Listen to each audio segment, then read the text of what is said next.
You ready, Jerry? I'm ready. Just want to make sure you're ready, brother. Show me the money. Oh, you didn't know? Every day I'm hustling. Every day I'm hustling. Every day I'm hustling.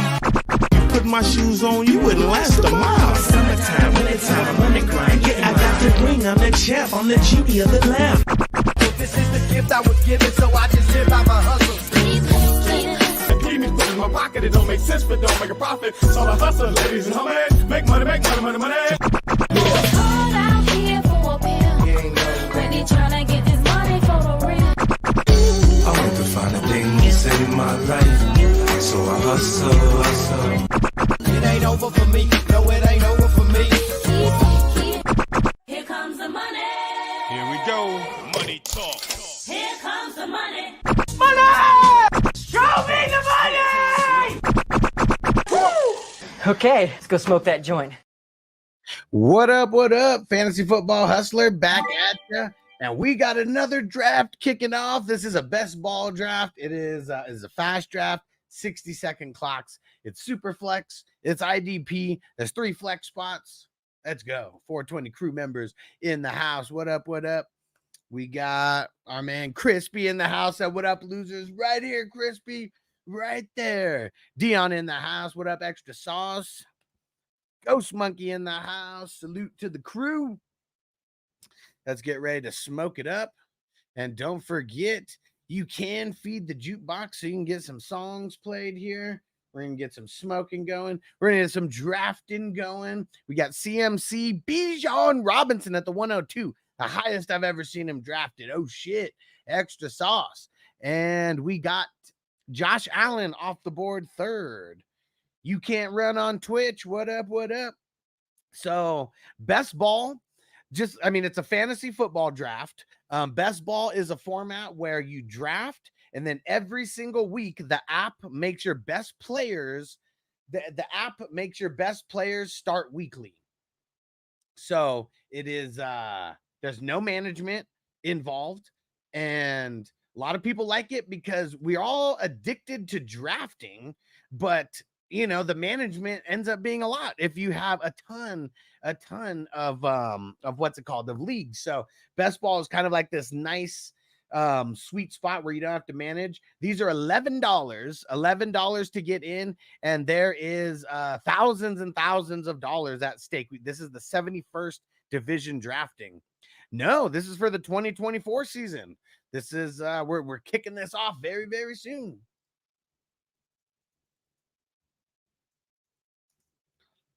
Hell yeah. I'm going to change some things around here, but it's super, super fun. If you want to join in, you can join our community for free. You go to 420crew.com. You can join as a free member. It's Patreon. I know a lot of people are familiar with Patreon, so you can get there for free, and you can get notified of all the new drafts and everything that are going down. Super, super fun times. All right. Let's see. So we got after Josh Allen, we had CD Lamb off the board. Lamar Jackson as the number 2 QB off the board. Patrick Mahomes, Amon-Ra St. Brown, CJ Stroud, Tyreek the Freak, and Justin Jefferson. Yep, just went. Yeah, Tyreek usually goes at the end of the first or the early second. That's when I've been seeing him go off the board. Might be higher when we actually get to redraft season. And this league, you can start 2 QBs. So I know there may be some people like, oh, why the hell are QBs getting drafted in the first round? But you can start 2 QBs. So you will see QBs go a lot higher in these drafts than you will in leagues that are just single QB leagues. Just for anybody who might be watching this on replay, wondering why the hell QBs are going so high. But this was the first time. This is the highest that I've ever seen Bijan go at the 102. Shout out to our man Dion Extra Sauce. Hey, Bees Barbarians in the house. What up, homie? Oh, shit. Where the hell is John at? This motherfucker's about to auto draft.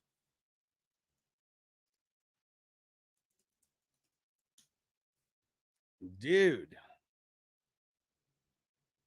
least it didn't make him auto draft twice in a row. I tagged him in the chat. And you can't run. So what do you think about KC's hopes and dreams of the rugby player coming in with stupid speed? With the new kickoff rules, I really feel like that's where he could make an impact. I don't know if you've heard about the new kickoff rules, but there's actually going to be kick returns this year. I guarantee that there is going to be more kick return yards this year than ever before. And if they utilize him as kind of like a kick return like specialist, I mean, I'm not saying the sky's the limit. I doubt he really plays on offense, but I think he could be a good role player on special teams for them. Could be big on special teams, But special teams are starters also. They are starters also. Hell yeah. Crispy said Superflex is the only way. Yeah, single QB. I mean, you pretty much, you nearly eliminate the QB position, and that kind of sucks. What up, Mike? He said Bijan does better than CMC this year. Woo! That's a bold statement there. That is a bold statement.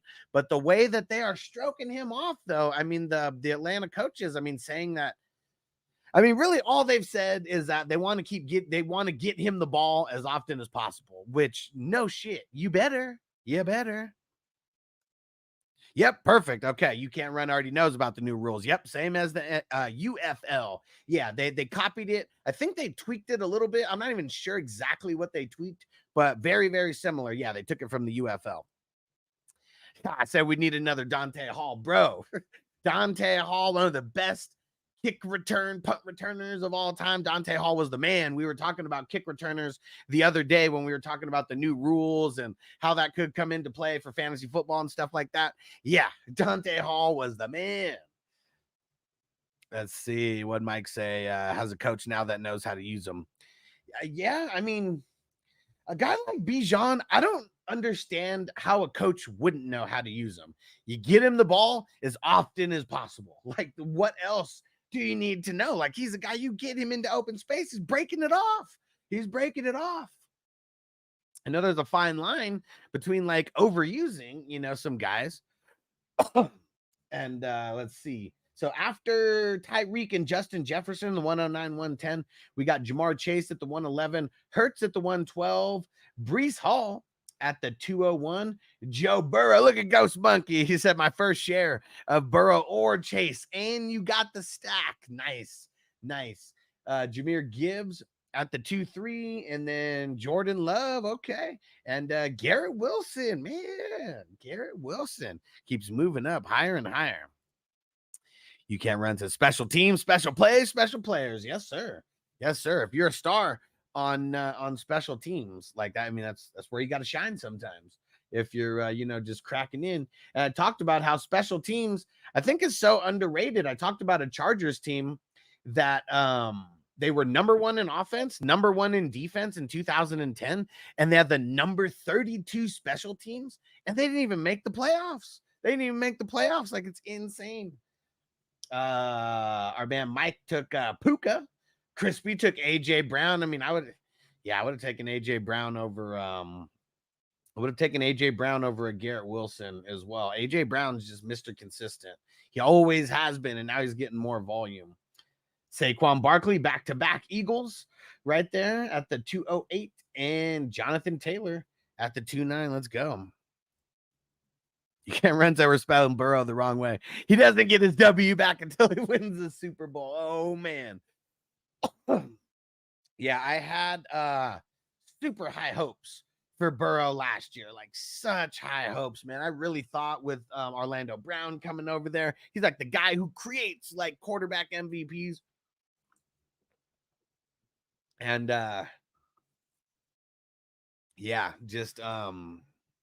he got hurt, and then everything else kind of sucked. And you can't run. I'm gonna throw in the link for YouTube because we got more people watching on YouTube than Twitch. I don't care where people watch, but I know some people like to watch where there is where there's more people commenting in the chat and stuff. And Jamie said, damn, I said, ran late at work, want to get in on this draft. There'll be more, bro. There'll be more. We got a draft on Sunday, 5 p.m. West Coast, so 8 for you. And then Wednesday is going to be the next draft after that. So we got slow drafts filling all the time as well. Dak off the board after Jonathan Taylor. Anthony Richardson off the board. Extra sauce going nothing but high upside with those picks. Good old Glass Joe from Mike Tyson's Punch Out. Oh, man. Yeah, that still pisses me off. Prime time Steven in the house. What up, bro? Mike said, dude, I did one of these last week at the 12 spot, and I got Bijan and Richardson. What the fuck? I mean, crazy how that worked out, right? Crazy how that worked out.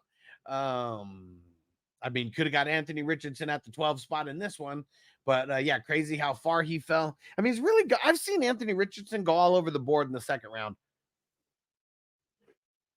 but pretty much seems like he is going for the second round. Hey, you can't run over here. Jeremy made it to YouTube. Thanks, brother. Appreciate the sub. Appreciate showing love on multiple platforms. Because, yeah, we're always live. Every time I go live, I mean, right now we are live on, we're live on YouTube. We're live on Facebook in multiple places. We're live on multiple YouTube channels. We're live on Twitch, obviously. We're live on Twitter, a.k.a. X. X gon' give it to you. We're live on Instagram, and we're live on Rumble, even though I think Rumble's having some issues right now. Oh, no, there it goes. Now it's back. Yeah, we're live on Rumble as well.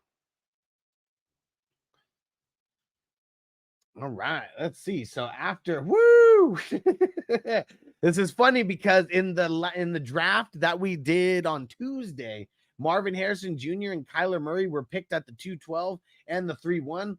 And I said, I much rather would have taken Kyler Murray at the 212 just so it looks on paper like I got Marvin Harrison Jr. at a better spot at the 3-1 in the third round instead of end of the second round. But that's crazy. 2 drafts in a row. We get the exact same 212 and 3-1 picks there. I want that stack. And it was not the same person either. Let's see. After Murray, Purdy, Derrick Henry, shit. Song wasn't waiting to see if he would fall to the 410 in this draft. Tua going next. Kyren Williams, and then Jared Goff. Jared Goff. Oh, man. Mike's pissed. He said, crispy, you dog. Man, and some of these ones, like the thing that is fun about these best ball drafts is that none of them are exactly the same because people have their different ideology about players. And Jared Goff, I feel like in one of these drafts, maybe the one on Tuesday, he went like the 5th round, you know? So yeah, you really like you have to be water, my friends. You have to be water in these drafts. Anything is possible. Jared Goff at the 3-6. Then we got Sam Laporta at the 3-7 and Travis Etienne at the 3-8. There we go. And you can't run. So no team defense. No team defenses in here, but you will be drafting individual defensive players. So we never know when it's going to crack off. Sometimes I see it cracked off in the 7th, 8th round, sometimes 9th, 10th round, but you'll start seeing the individual defensive players go. That's the only way to go. That's the only way to go. I hate team defense. It's so team defense, I feel like was invented to like make fantasy football like easier for people. I think and individual defensive players aren't hard. I just feel like, well, team defense is just way easier because you pick one person and you're getting like 11 players. Nope, not yet. You can't run, not yet. I bet it's going to be happening any second now because he usually goes in the 3rd. So whoever snatches him, I'm not even going to say who it is, but whoever snatches him in the 4th is going to be getting great value because I've seen him be taken in the 2nd before. Let's see. We got Pacheco at the 3-9. Lawrence at the 3-10, Josh Jacobs at the 3-11, Caleb at the 3-12, and Chris Olave at the 4-1. Ghost Monkey going Drake London, now doubling up on his wide receivers. Ooh, Bees Barbarians snatching up Herbert. What a tandem in T-Law and Herbert there. A-Chain, Aaron Rodgers. Woo! Aaron Rodgers went like the 6th round in the last one. Woo! Yeah, see this one way more QB heavy than we were in the last draft. Nah, Mostert's not retired. You just got A-Chain, who everyone is assuming is going to be the guy. I mean, had he not gotten hurt, he might have been the guy. Travis Kelce falling past Crispy. Man, what a fucking pick by Crispy at the 4-7. So you got Matt Stafford at the 4-6, and then Crispy just swooping on Kelce, and all that value right there at the 4-7. That is for sure got to be the lowest that Kelce's ever been drafted in this tournament. Has to be, because he's mostly drafted in the 3rd round. Jaden Daniels, look at Shawshank getting his running QBs over there. Oh, Jaden Daniels actually has a picture added now. He actually has a picture added now. Finally giving Jaden Daniels some respect over there. There we go. And Waddle next off the board. And then Trey McBride. See, look at that. I mean, Travis Kelce going 3 picks in front of McBride. BS said I waited long as hell last time. Didn't result that much. Yeah, I mean, that's you really got to read the room. Really got to read the room, because you can tell in this one, QB started going a little faster at one point. Like you get to the beginning of the 3rd and all those QBs start going. I mean, you probably could have waited later in the other ones and been okay. But yeah, this one seems like anyone is anyone even... Yeah, everybody has a QB. Look at this. 1, 2, 3, 4, 5, 6, 7 teams already have 2 QBs. We barely made it into the 5th round. So this one's definitely a little bit QB, way more QB heavy. You can't realize, I think Casey's offense will be close to what it was the first year when Mahomes had 50 TDs. Man, I hope so, because I got Mahomes in so many places. I would love to see Mahomes go for 5K and 50 touchdowns again. Always a good year if we have a QB who's doing that. Fun to watch, and it's great for our fantasy pieces. And hey, all you fuckers who are watching supposedly on Twitter, aka X, let's get some comments in the chat. Looks like we got a few dozen people watching on X. I really feel like it's Elon's just bots, his robots over there, just watching people's live streams and not commenting. Throw a comment in on X. After Trey McBride, we got Brandon Ayuk at the 4-11, James Cook at the 4-12, Alvin Kamara at the 5-1.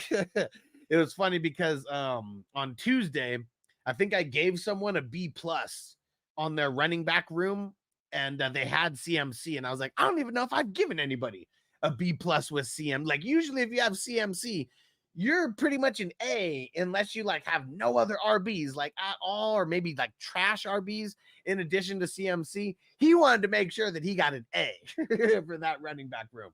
Good job, Dunleavy. And let's see, after Kamara, Zamir White, Rashad White, and then Zamir White. Man, that threw me off. Song jumping on Zamir White there in the 5th round. Kirk Cousins at the 5-4. That seems about right. Seems about right on par for where he's been going. Let's see. All right, we're gonna have to get some tunes going here. Let's see. Who's gonna feed the jukebox? I'll get a song going, and then you guys feed the jukebox after.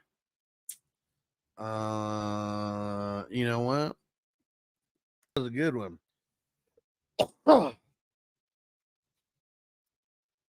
Let's see. DK Metcalf and Zay Flowers off the board. Shout out to everyone watching across all of the social media platforms. While we're here and got a bunch of people watching, I'm going to shout out the producers of the show, which are our hardcore Patreon members and 420 crew members all of our all access peeps, the elite members, the superstar members, the ultimate members, the guys who are subscribed on multiple platforms, amongst other things. We appreciate you guys. Back to the draft. If you guys want to become a producer of the show, you want to join at 420crew.com, just get on the superstar tier or higher, and you're going to be added to the list of producers and our show credits. Oh.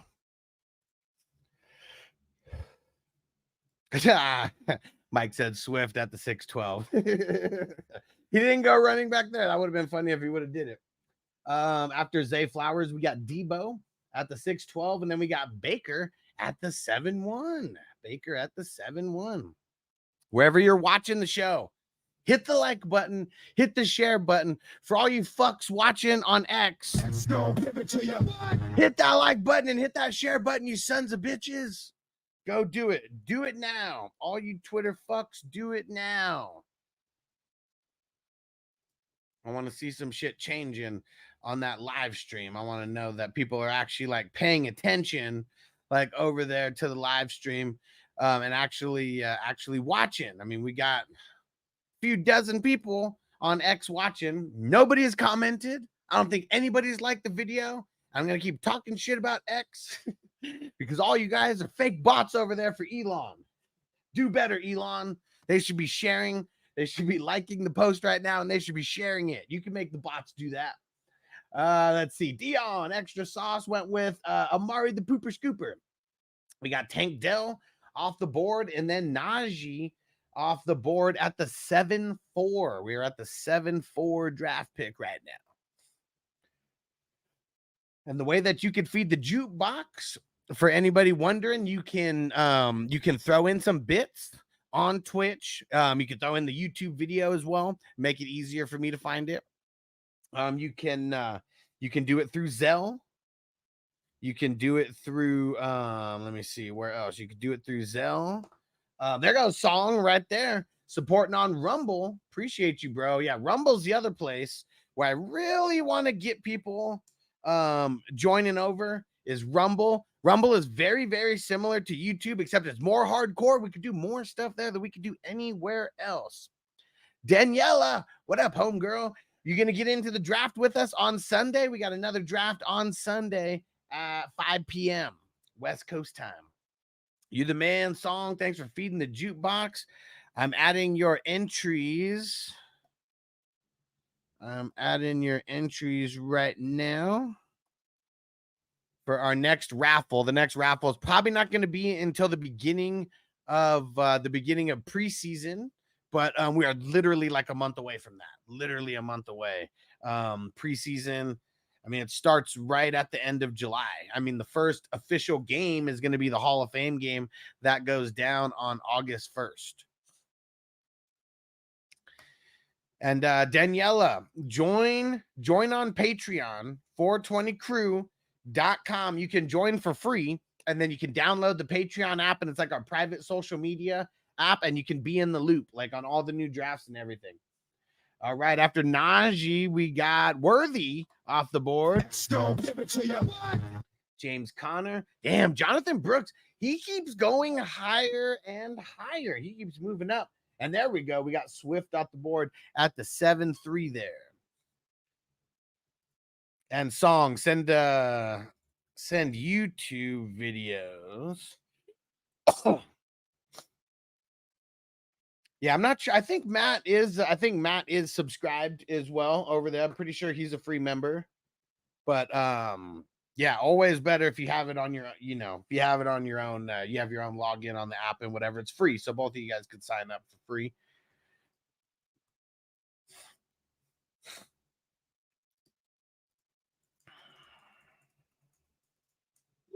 All right, let's see. We got after Swift, we got JJ McCarthy, T. Higgins, Scary Terry McLaurin, Romy Roma Dunze, and George Kittle at the 8-1. George Kittle at the 8-1. There we go. All right. Song's keeping it real West Coast in the house. Getting this Tupac loaded up right now.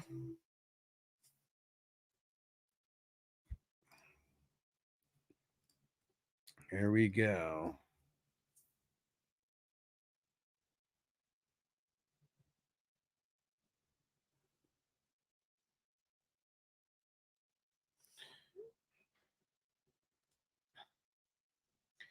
Loading up. Here we go. Nick Chubb off the board at the 8-2. Ha! There goes Watson. Hello, ladies.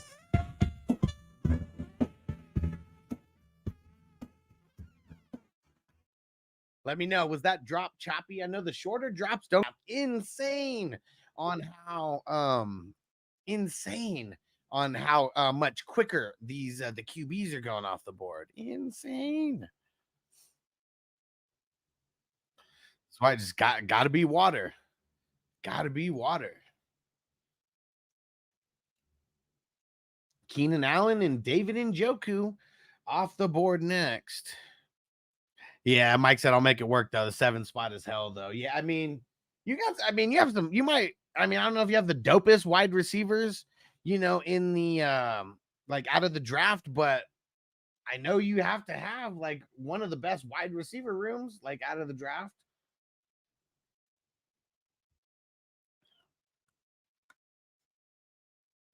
Gotta be up there. All right, let's see. So I shared the video to a bunch of places on so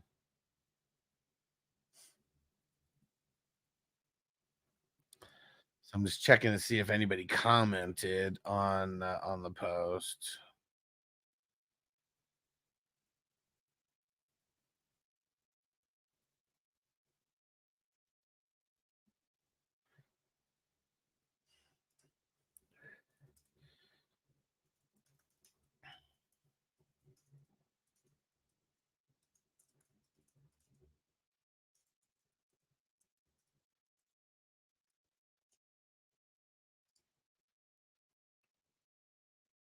Let's see. After Njoku, we got Lad McConkey off the board. Jaden Reed, Drake May, TJ Hawkinson.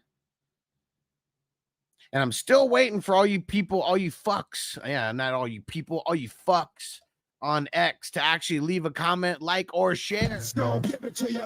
Let's go, X. Step it up, you fuckers. All right, let's see. Yeah, see, shit. Even fucking Bo Nix and Will Levis going in the 9th round. Like, those are guys who are going double-digit rounds. I don't remember. I'm sure that there's some where they went in single digits, but those are like the last of the last starters usually, you know, drafted. And Bo Nix isn't even 100% for sure a starter. Yeah. Oh, man. Yeah, this one's crazy. This one's crazy. I like it. Got to keep everyone on their toes. For anyone who thinks like, you know, all the ADP is going to stay the same. I mean, it's not. We got a bunch of people who are doing a bunch of these drafts, but yeah, like people are really following trends in the draft versus, I don't know, like following the trends in the draft versus like putting shit off because, I mean, now everybody for sure has their 2 QBs. I mean, I think Mike was the last person to sew up his 2 QBs there. Yeah, and then you got 3 QBs. Man, see, I would have drafted Derek Carr first and tried to get Bo Nix in double-digit rounds. I mean, Derek Carr might warrant a 9th round pick, but either way, you got it. So you did it the right way. And let's see. After Levi's, we had Keon Coleman, then JSN, Gino, Brock Bowers to end the 9th, and then Max Crosby in the 10th, Zach Moss, Hollywood, Micah Parsons, DeAndre Hopkins, Derek Carr, Gardner Minshew. Look at Crispy, had to make sure he got his 3rd QB before there wasn't any more like potential starting QBs to snatch up.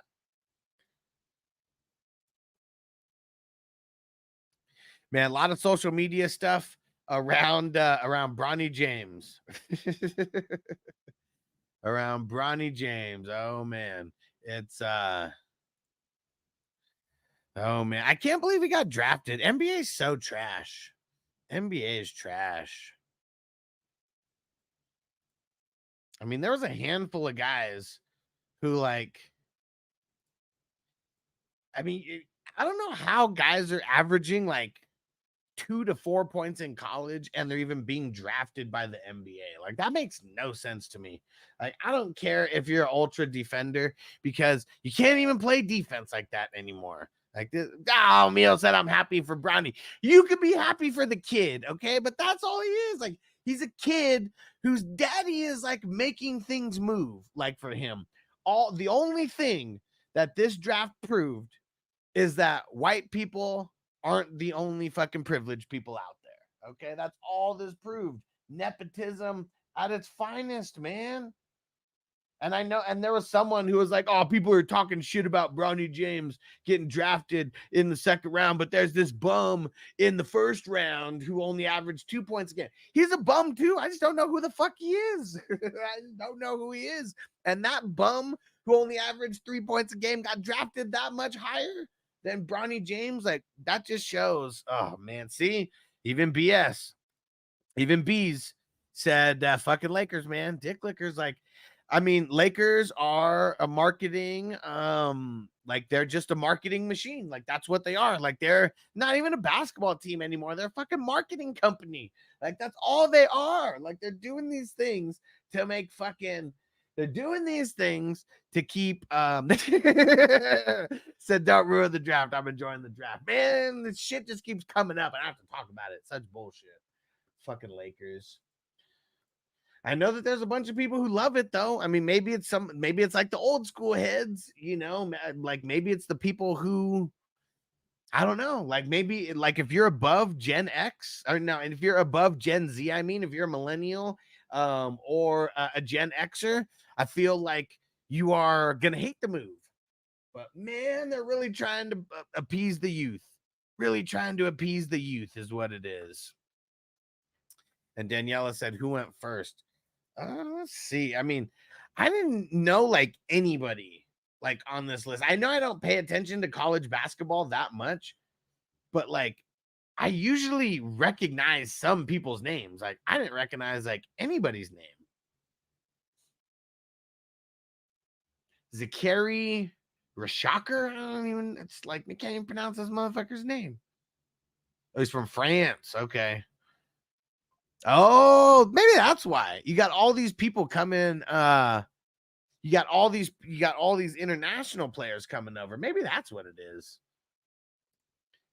And B said, if you watch Bronny play and you think he needs to be drafted, it's laughable. The concept. Yeah, I really don't get it.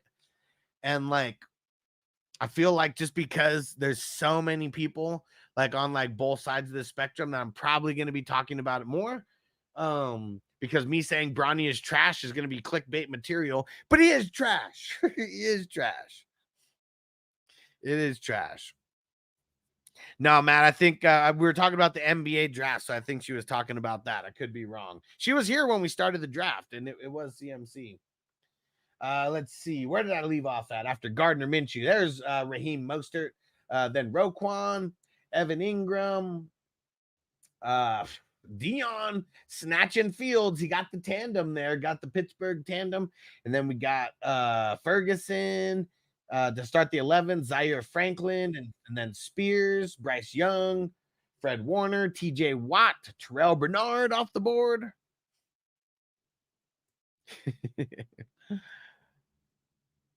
Said she's nuts. Help me.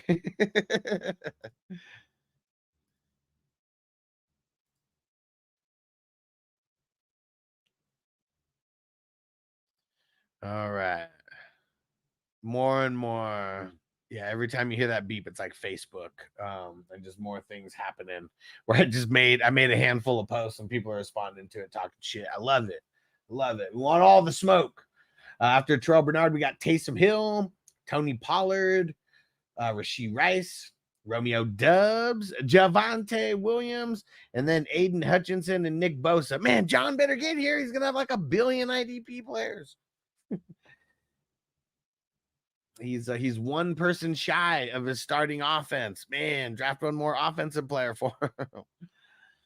All right, let's see.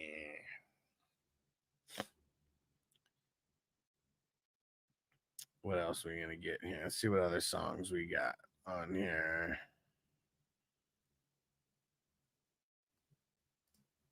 B-Rob the Mob probably won't even hear it. Well, let's see.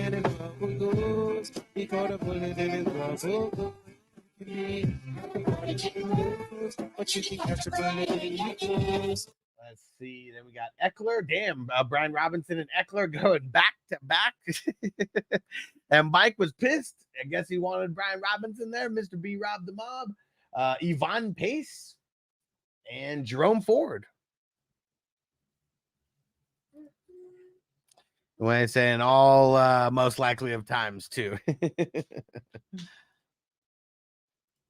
All right, let's see. R.I.P. to Mac Miller. Let's get a Mac Miller song going. Get us in the right mood. You know what I'm saying? It's 420. Pitch Get us on, nice baby. and Get me fucked up, high as hell, right now. All right, So Daniela much gave a thumbs up, so I'm assuming it was a thumbs up for the board. Everybody good with the board being like that? Thank you, TJ, for the We're going to be doing grades, and I'll be reading out teams after the fact as well. Man, is John just going to get all IDP the rest of the way? I hope not. Yeah, man. Hey, you fucks on X, a.k.a. Twitter. More people keep coming in. I wonder if that's because I keep mentioning X. I'm just going to keep trying it. Hit the like button. Hit the share button, you fuckers. Bitch. Aha. Miles Garrett and Will Anderson for John. Get high, get high, get high, get high, get high.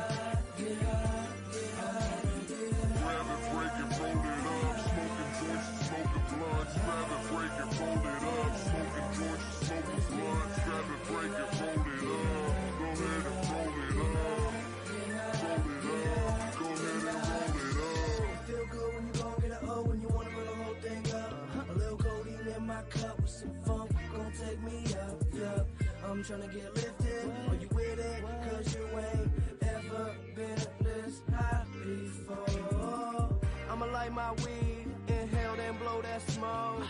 Got a bag full of good, we can talk, no air balloon, but let's float. We way up in the clouds, dancing on the stars. Keep breaking it down, then rolling up cigars. Paper for blunt, let's roll it. Vaporizer, bong, let's bowl it. So gone, I'm feeling homesick. This chronic, so explosive. I'm so high, so high, I'm so high, and I ain't coming down. Let's get high. And you're rocking with my nigga, 3J. Let's get high, get high, get high, get high, get high, get high, get high, get high. Grab it, break it, roll it up. Smoking joints, smoking blunts. Grab it, break it, roll it up. Smoking joints, smoking blunts. Grab it, break it, roll it up. Go ahead and roll it up. All right, let's see.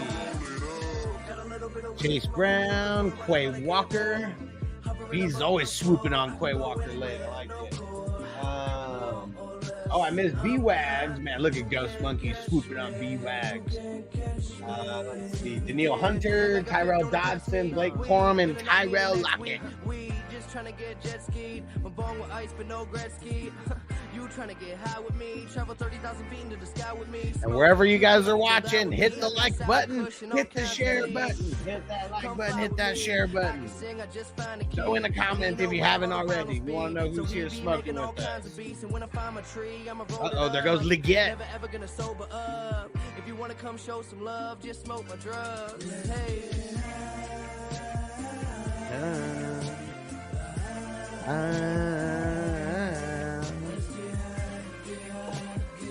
Get high, get high, get high.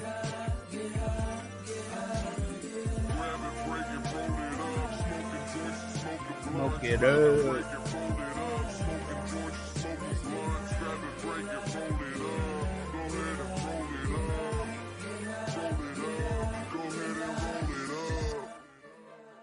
Let's see, after Xavier Leggett, Don't give it to you. Judy And then Zeke off the board.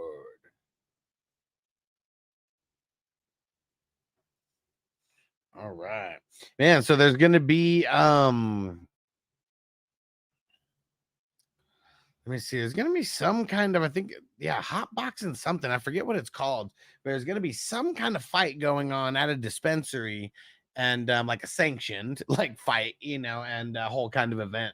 And Jerome Baker is going to be there. I'm going to roll up with Jerome Baker. We should be doing a live podcast from there as well. Should be pretty cool. I'm going to be helping Jerome Baker with their new TV series that's coming out. It's called Operation Pipe Dreams. It's going to be super, super cool. And yeah, I'll show you guys a little preview right now. It's going to be super dope. Hey, Derek, salute. Derek made it. And Oshnazi said, what format is this? It's Superflex. There is, it's Superflex. There's no tight end spot, but there are 3 flex spots where you can play a tight end. And it's tight end premium as well. And then we have 5 IDP flex spots. Derek said, why y'all talking about LeBron? Because if there's trash to be talked about, I'm going to talk about the trash. It's the most popular thing happening in sports right now. It's literally all over the internet. And yeah, it's we're going to be talking about it. Going to be talking about it. Talking a lot of trash about it, Derek. You already know.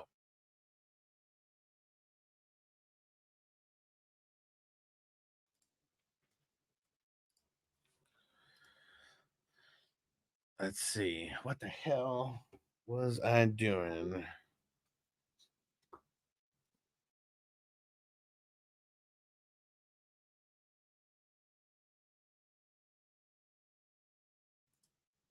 Let's see. After Zeke, we got Jacoby Myers, Gabe Davis, Raheed Shaheed, Pat Fryermuth, and Brandon Cooks. All right, check this out. We'll do let's see. Peace out, Daniela. We'll see you next time.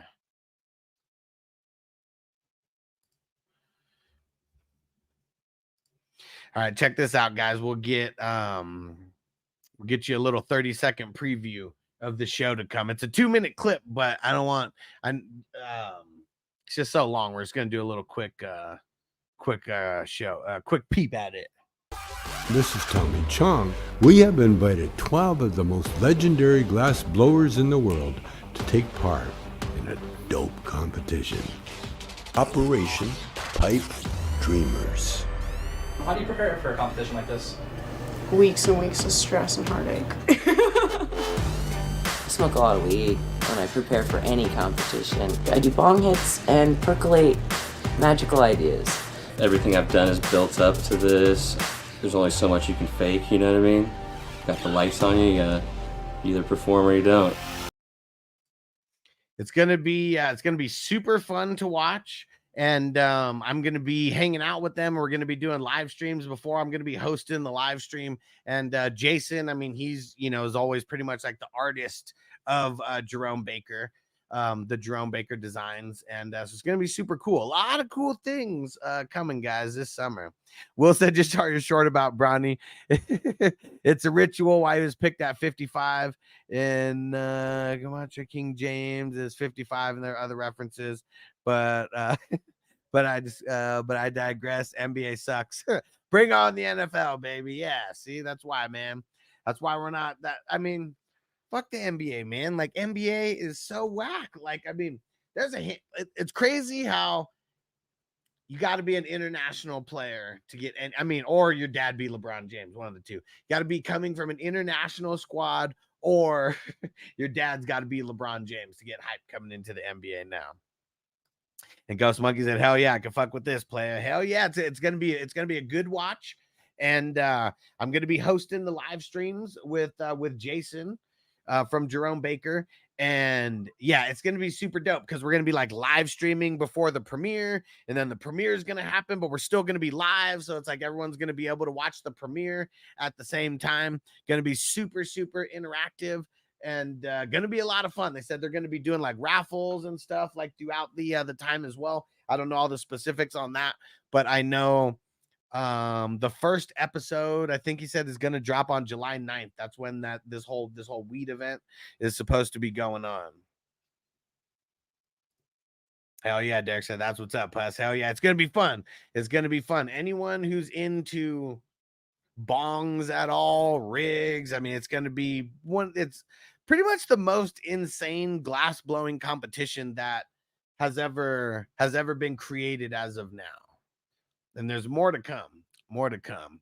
Yeah, Derek said, yeah, I don't even really watch the NBA like that anymore. I mean, how many of us don't? I was not excited to watch any of the fucking NBA playoffs, the finals. Like, everything has gotten stale. LeBron has ruined the NBA. He really has. And B said that looks hella dope. Hell yeah, man. And I'll talk to you soon, because yeah, I'm gonna be getting some people involved in advertising on the episodes, in getting us product for the live streams and stuff.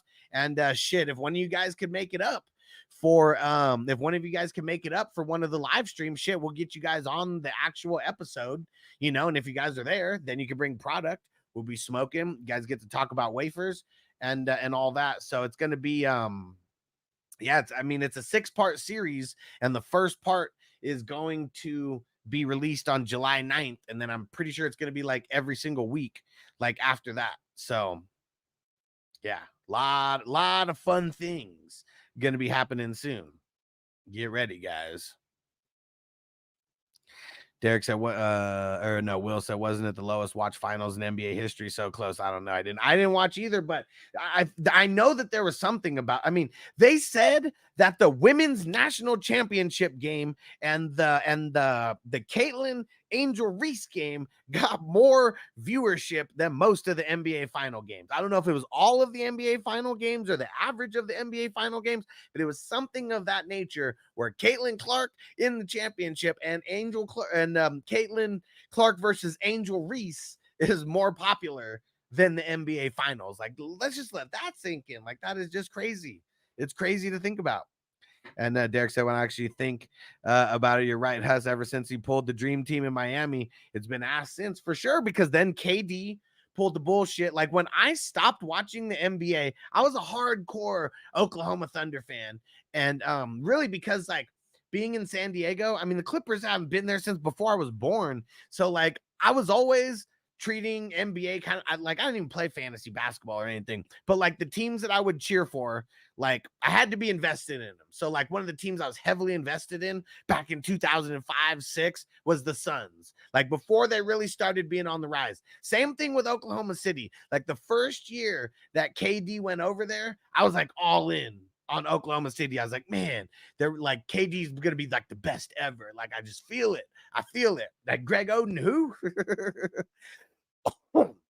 And then they started getting, then they got Westbrook, then they got Harden, and I was like, all right, then I actually bought Thunder jerseys, you know. And it was man, like when KD, when he was the reason that they lost in game 7 to the fucking when he was the reason why they lost in game 7, because it wasn't Russell's fault, it was KD being a little bitch in game 7, and then he leaves and goes to the Warriors the next year.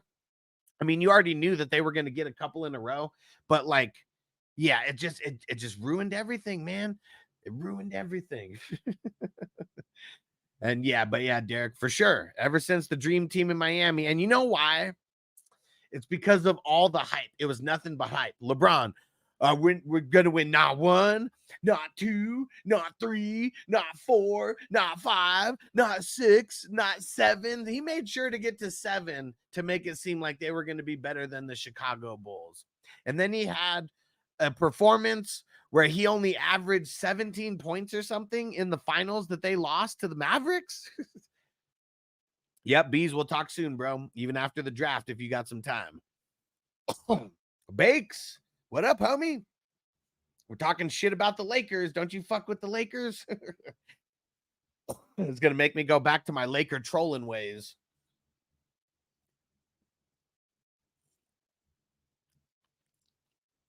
Nah, Will, before you even showed up, I was already talking about it. You did. I thought you popped in when I literally when I was talking about it. Nah, fuck the NBA, NFL. That's why we're here drafting in June, and the season doesn't even start until September. And we've been drafting since how long? We've been drafting since the beginning of April. Since the beginning of April.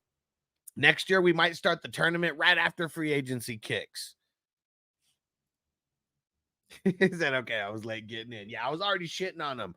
I mean, it's the most popular thing right now on social media. If it's super popular on social media, I'm going to have an opinion on it. And yeah, so I definitely had my opinion on fucking Bronny. Big I'm an honorary Lakers fan, not a big basketball guy. I'd probably be a Spurs fan because of the colors. Ha! Damn Raiders fans got to still rock with the black and silver, huh? Let's see. I don't even know where I left off. Sorry, guys. We've been ranting a lot, and I've been smoking, so I know we left off somewhere. You guys see the board. If you're listening in podcast form, this is even more of a reason to make sure you're watching live with us on YouTube, or just go check out the replay on YouTube as well. Because all these drafts, very, very good intel for your redraft leagues. I mean, I know this is redraft, these best balls, so I mean, it's going to be a little bit different than Dynasty, but I feel like there's a lot of crossover between best ball and Dynasty because not a lot of people are treating this like a 100% like redraft league. I feel like as we start drafting more into the late July and August, that's going to change the way that people draft for sure. But yeah, this is really good intel going into your drafts. And Will said, you're not wrong. No, yeah, I mean, I have way more fun talking about football during the NBA playoffs. Like we were doing drafts during the NBA playoffs games. I barely even had an inkling to turn on the game in the background. Like someone asked me if I was going to show it. Like, yeah, it's kind of whack. It's kind of whack. It's just super lame, man. Super lame. All right. I got more and more people on X. I'm going to keep bringing up X. Because maybe that's making more Elon bots jump in. I'm still going to tell you fucks on X to like the post, share the post, throw in a comment so I know you're real and you're not just an Elon Musk bot over there. I mean, man, we're up to almost 6 people watching just on Twitter, aka X. And none of you fucks have thrown in a comment or anything. Not one of you fucks has liked the stream. But there's like 6 people in there right now. Come on. And Will said the guys on the Fantasy and Frames love my Ridley, Ford, and Pittman for the 102, and the Hutchinson deal made me feel better. Nice. Yeah, Fantasy and Frames people. I don't fuck with a lot of people on Twitter. Like, man, there's a couple people who had to besmirch my name on Twitter. So there's a lot of people on X that I don't even fuck with. But me and the Fantasy Frames guy, cannot remember his fucking name. I think he's like one of the main guys. We actually had a very constructive back and forth about IDP settings and about specific players without him turning into a little bitch. And that's what I hate about Twitter is like, you can't debate without someone turning into a little bitch. And like one of the things, like here's one of the reasons why a lot of people started hating me on Twitter, because I was getting into a back and forth with a female and I was talking trash about kickers. Never was talking trash about her. Never was talking trash about her playing fantasy football. Talking trash about the Scott Fish Bowl specifically, because the Scott Fish Bowl tournament is trash. I will say it. I said it before and I'll say it again. It's a fucking scam to get your guys' fucking money. And what else? And I was talking trash about kickers. You can play like 5 kickers in the Scott Fish Bowl tournament, but you can't play any IDP players. And Scott Fish said there will never be IDP players in his tournament because it would push too many people off. It would put too many people off. And so this chick says that I'm talking shit about her being a woman and goes around spreading all this shit that I'm talking shit about her being a woman in the fantasy football space when I was literally talking shit about how kickers are a waste of space in fantasy football. And so, like, yeah, then everyone, of course, is going to take like the woman side who makes like this whole big thing about how I'm talking shit about women. And like, yeah, that's why X is a fucking joke. And like women like her are a fucking joke as well, because if you want to be treated like an equal, why can't I talk shit about something that you don't like when I'm not making it personal? Shouldn't even be allowed in the space. Twitter's way too gatekeepy. I fucking hate that, man. All these fake ass people on X. And Will said he's banned from X. And Bake said, and you never once paid for drugs. Not once.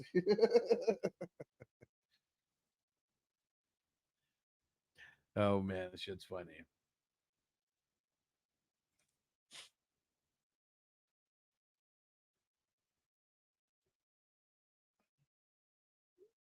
Yep, Derek said that's why I stick to YouTube. Never been on there. Yeah, and so the reason why I was on X for the longest time, that was my cheat code in fantasy football. I followed all the beat writers. I mean, of course, the Adam Schefters and Ian Rappaports and all them, but I would go follow all the beat reporters and beat writers for all of the different teams. And so I would just get information like nobody's business. Like, you guys remember when Carlos Hyde got traded and Nick Chubb ended up being the guy? Bro, Twitter is the reason. Twitter is the reason. I won 3 championships that year. I picked them up on all 8. I only had 8 teams. And I say only because I know we're all degenerates now. I only had 8 teams at that time. Picked them up, all 8 teams. You do not know how good I felt because everybody dropped Nick Chubb that year. And I felt so good because after I picked up Nick Chubb, for the next hour, I got text messages from people in all 8 of those leagues. One person who was a substitute teacher at the time, fucking killer clowns, he called me during class. Like, he paused class and was like, I gotta call this guy. Because he stopped class to go pick up Nick Chubb, and I beat him to it by like 2 minutes. He was so pissed. He was so pissed. And Will said, YouTube, not much better if you have edgy content. Yeah, and see, and that's why I tell people, go to Rumble. I'm going to throw in the link for Rumble because we don't get hated on Rumble. I'm fully monetized over there on Rumble. People can sign up. They could join as members over there, and we appreciate you because if you join as a member on Rumble and you're like on Patreon, you know, you're one of the ultimate members. Be like Crispy. Crispy subscribed everywhere. Appreciate you, Crispy. And I know it's because you left when I was a kid and you went to get a pack of smokes, but good. I'm glad that you're doing it now. Crispy supports my business more than my real dad does. So hell yeah, there we go. And Will, make sure you're following on Rumble then. Rumble's where it's at. I always live stream on Rumble. I do want to get more people over there.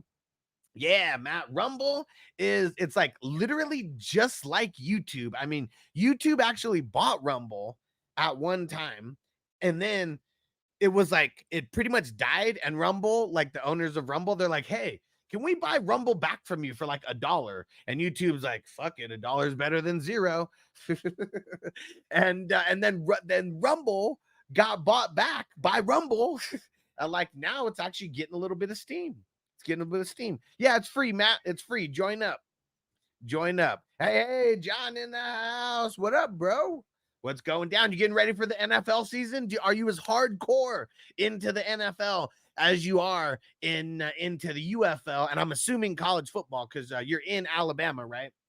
Are you more hardcore into UFL and all that than NFL because Alabama doesn't have a team? Curious about that. Yeah, appreciate you, Matt.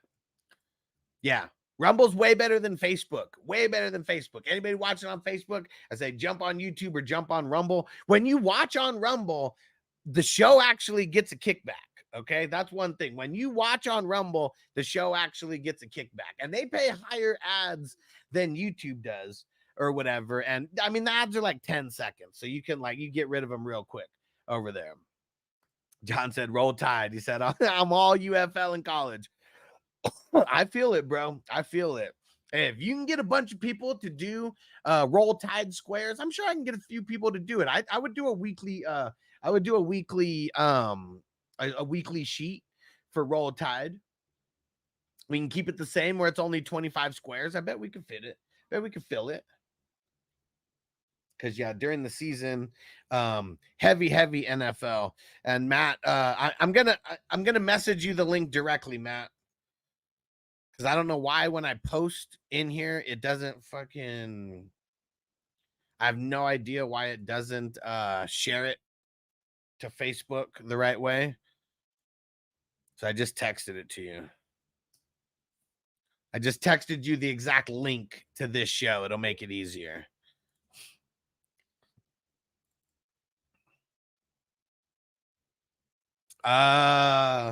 Search for 420 Crew Sports. Will 420 Crew Sports. Yeah, we're just on Rumble, since they don't hate on any of the weed stuff. 420 Crew Sports is what we're rocking over there. And because, yeah, it's a lot more than fantasy football that we do on Rumble. I mean, we do watch parties for UFC. We're going to do watch parties for games. Yeah, get ready. Like, during the season, like, we're going to have fucking Red Zone going, like, right in the background. It's going to be fucking dope. It's going to be dope. There's more fucks coming in on X. Don't give it to you. Leave a comment. Like the stream, you fucks on X. Yeah, let him know. Crispy, share, then copy. Let's get it. Well, he didn't find it. He didn't find it. So that's what it is. He's searching to follow for the very first time. And make sure, because I see we got a few, what do we got? About a dozen people over there on Rumble right now. Make sure you hit that like button, guys. Throw in a comment or something in the chat. Let me see. Got to help someone. Someone has a question over here.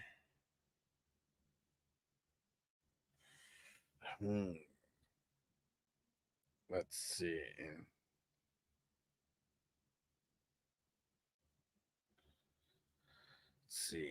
They have Amon Ra and AJ at wide receiver so far.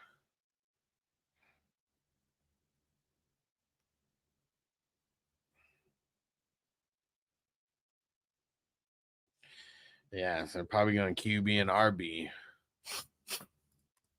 Oh, yeah. Emil said thoughts on the NFL getting sued for $12 billion. Yeah, let me see. Let me go read that out. It's a Sunday ticket lawsuit, right? Let me see. Let me go find this. Let me see what the exact info. But the NFL is ordered to pay $5 billion in the Sunday ticket lawsuit. This is why you guys should just be signing up for the streaming service with me. $40 a month get you Sunday ticket plus everything. Every single cable channel out there. Every single movie channel that's out there. I mean, if you guys are savages like me watching Power Book 2 right now, that's on there. You know, make sure that you guys go get this. It's $40 a month. I would be, when you sign up, I'm your account manager and your go-to guy. So I'll be the one taking care of you, like literally with everything going on. I'm going to throw the link in the chat right now. It's just a place to sign up. I'd be your go-to guy with all the information and everything. All you need is a Fire Stick to watch on your TV.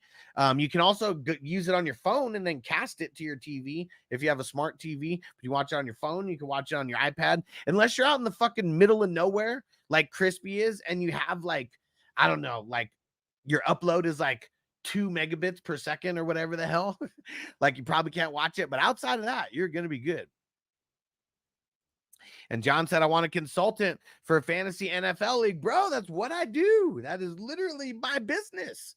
Go to 420crew.com to sign up. Get on the tier that's $10 or more. It'll be one of the best things you did. If you get on the 25 or 50 plan, I will literally FaceTime with you for all your NFL draft or for all your fantasy drafts. You've got to get on the higher tier for like that kind of service. But even the $10 tier, you can message me like during your drafts and stuff. I'll be able to help you out. And yeah, that's literally what I do. That's how this whole business started. And that's what my business revolves around, being a fantasy football consultant. thanks for asking, bro. Now I got to tell people about it. Tell more people about it. And Emil, I'm pulling up this this what's it called? Just an article so I can read more about the lawsuit. But yeah, it was around the Sunday ticket. Let me see. I'll shoot you the link right now, John.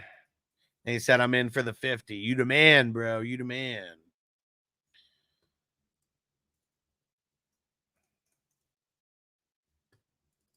Yeah, anyone who's on the 25 or the 50, you actually get my bat line. And yeah, we got a lot of cool stuff happening.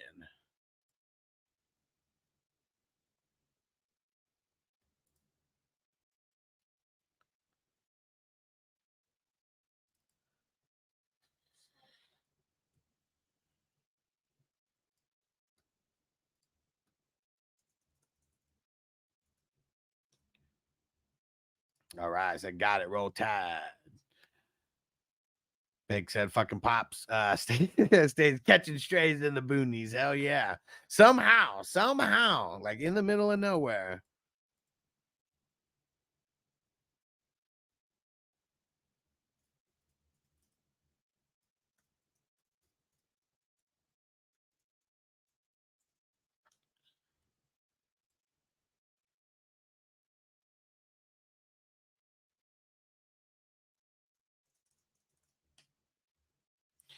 All right. Derek, appreciate you. Appreciate you. Saluting on Twitch, saluting on Rumble. Appreciate you. Who to get, Bees? Yeah, see, there you go. That's what I'm talking about, Bees. He learned. I told him he drafted Mad Buki a couple rounds too early last time. He got him in like the 19th round. Look at that. Fell nicely right to the 23rd round. I mean, that's a really good spot to get him. And John said, Scott said, you're a great consultant. I'm doing it full time because of that, like starting. So yeah, I mean, I'd rather other people tell you how good I am than like myself just brag. But all we do is win championships around here. If you are signed up on any of these tiers to get the fantasy advice, I take it seriously. My goal is to help you win a championship because I know if you do that, you're going to stick around. You might even tell friends who are in different leagues than you because I know people don't want to tell people in the same leagues. But yeah, we're such savages now. I mean, most people are in more than one league. I mean, if you're going to sign up for a service and pay $25-$50 a month, I would say you should be in a handful of leagues so we can win some money because you will profit. You will profit. There we go. John said Scott's won 4 years in a row. I mean, Scott's pretty much been around since like day one. That's like one of the things. Like he's been around since like I started all of this. So that's probably why he kept me a secret from you for the longest time. I was like his secret weapon.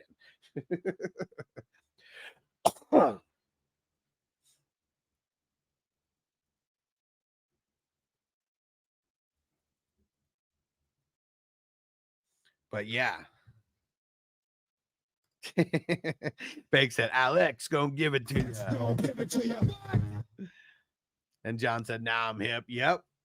Not a secret. Not a secret anymore. All right. We got a bunch of people watching on Rumble, and it's just from a few people commenting. So how about this? Can you guys, if you guys have a second, if you're not drafting, click the link, just go over to Rumble and literally just click the like button, throw in the comment or a chat. You don't even have to stay there that long. But if you could leave it up in the background somewhere, I appreciate you. I appreciate you. Matt said, in Rumble, what's your name? Well, I sent you the link. Just click on the link that I gave you. But 420 Crew Sports. 420 Crew Sports.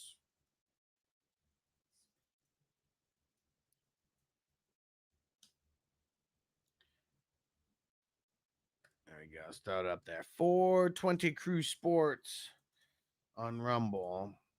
And let's see if we're being shown anywhere on the sports page. Let's see. Or on the live streams. We need more people. We need more people watching to get on the homepage of Rumble. I've been there a bunch of times. Like when we do our UFC streams and stuff, we're usually on like the homepage. And Saturday, UFC. And John said, do I need to download the Rumble app? I'd recommend downloading the Rumble app because it works like identical to YouTube, but you can just search it like on the internet, just like you can with YouTube. But everything just works a little easier on the app. And with the app, you can what's it called? You can have it to where you have it in the background as well, like a podcast. Yeah, and Derek said, hit the thumbs up for the 420 crew on Rumble. You the man. You the man.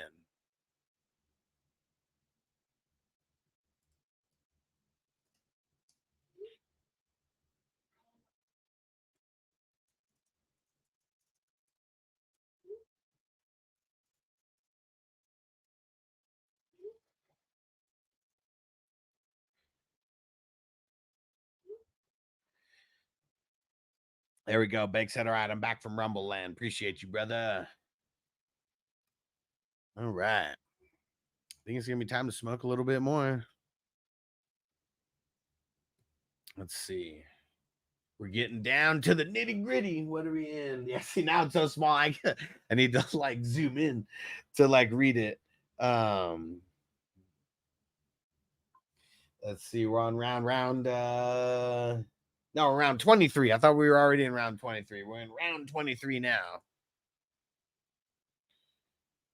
There we go. And well, we got a bunch of people watching everywhere. Let me shout out our producers of the show, all of our 420 crew members on Patreon, all access members, our elite members, our superstar members, and then all of the ultimate members, the guys who were involved in a lot of different ways on a lot of different platforms. And I appreciate you guys. Salute to everybody out there, to all of our producers of the show. Appreciate you guys. Big said, now so small I gotta zoom in. Pause.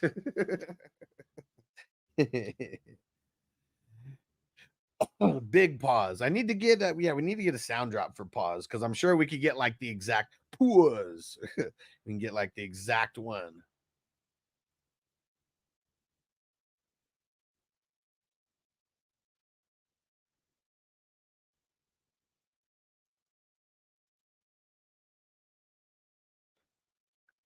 It's so funny. The I just keep getting updates about like social media posts where I talk shit about Bronny, and someone's like, "Oh, was Michael Jordan's son a 5-star recruit?" And I'm like, "Who the fuck cares about Michael Jordan's son?" Because LeBron's lineage is better at basketball than Jordan's lineage, it doesn't mean that LeBron is better in any way than Jordan. That's all it is. That's all it is. People on LeBron and Bronny's nuts because they're anti-Jordan people. I don't know. You know what's weird? I said this before and I'll say it again. How come LeBron fans act like winning is a bad thing? Like, that's the thing that makes zero sense to me. It's like, if you ever talk a Jordan and LeBron, like if you talk Jordan and LeBron debate, and they're like, oh, the only thing that Michael Jordan fans have to say is Jordan won 6 championships. It's like, I didn't know winning 6 championships was a bad thing or something to bring up. Like, that's what's funny. Like, if a Jordan fan is debating, there's no asterisks in it. Say whatever you want. If LeBron fans are debating, like, bro, like, let's not even debate if you're only going to talk about the championships. And I wouldn't only talk about the championships. There's a lot of things I could talk about. 9 times first team all defense for Jordan. I mean, just that one stat alone. I mean, only Kobe and Gary Payton, I think, are the only ones with like 9 times first team all defense. I don't even think LeBron's got it like 1 time. And Emil said, said, no, LeBron's better. Numbers don't lie. They don't. 6 championships is more than 4 last time I counted. And being 100% is better than being under 50% when it comes to winning when it counts. And being the best player on your team when you actually win. 420 Crew Sports, John. 420 Crew Sports. There we go. And Matt, he made it. Don Mateo 11. I like it. I like it, Matt. I like the username. And there we go. Will said Michael Jordan's son. You mean Jimmy Butler? That's big facts. That's big facts. Will said Jordan's the GOAT. No questions asked. Yeah. And if Bill Russell was playing anywhere closer to like when we actually like, I was born in 86. Like, I mean, if he was anywhere closer to like actually like when the NBA really like, I feel like everybody playing before Bird and Magic has an asterisk next to their name because like NBA competition just wasn't getting to that level yet. And then like, you know, when Jordan comes in, even more on the rise. And then shit, look, I mean, look at the 92 Dream Team. Like, if you want to see just like absolute dominance, you just go watch any highlights from any of those games from the 92 Dream Team. I was watching like it just came up on TikTok. It was like a 2-minute video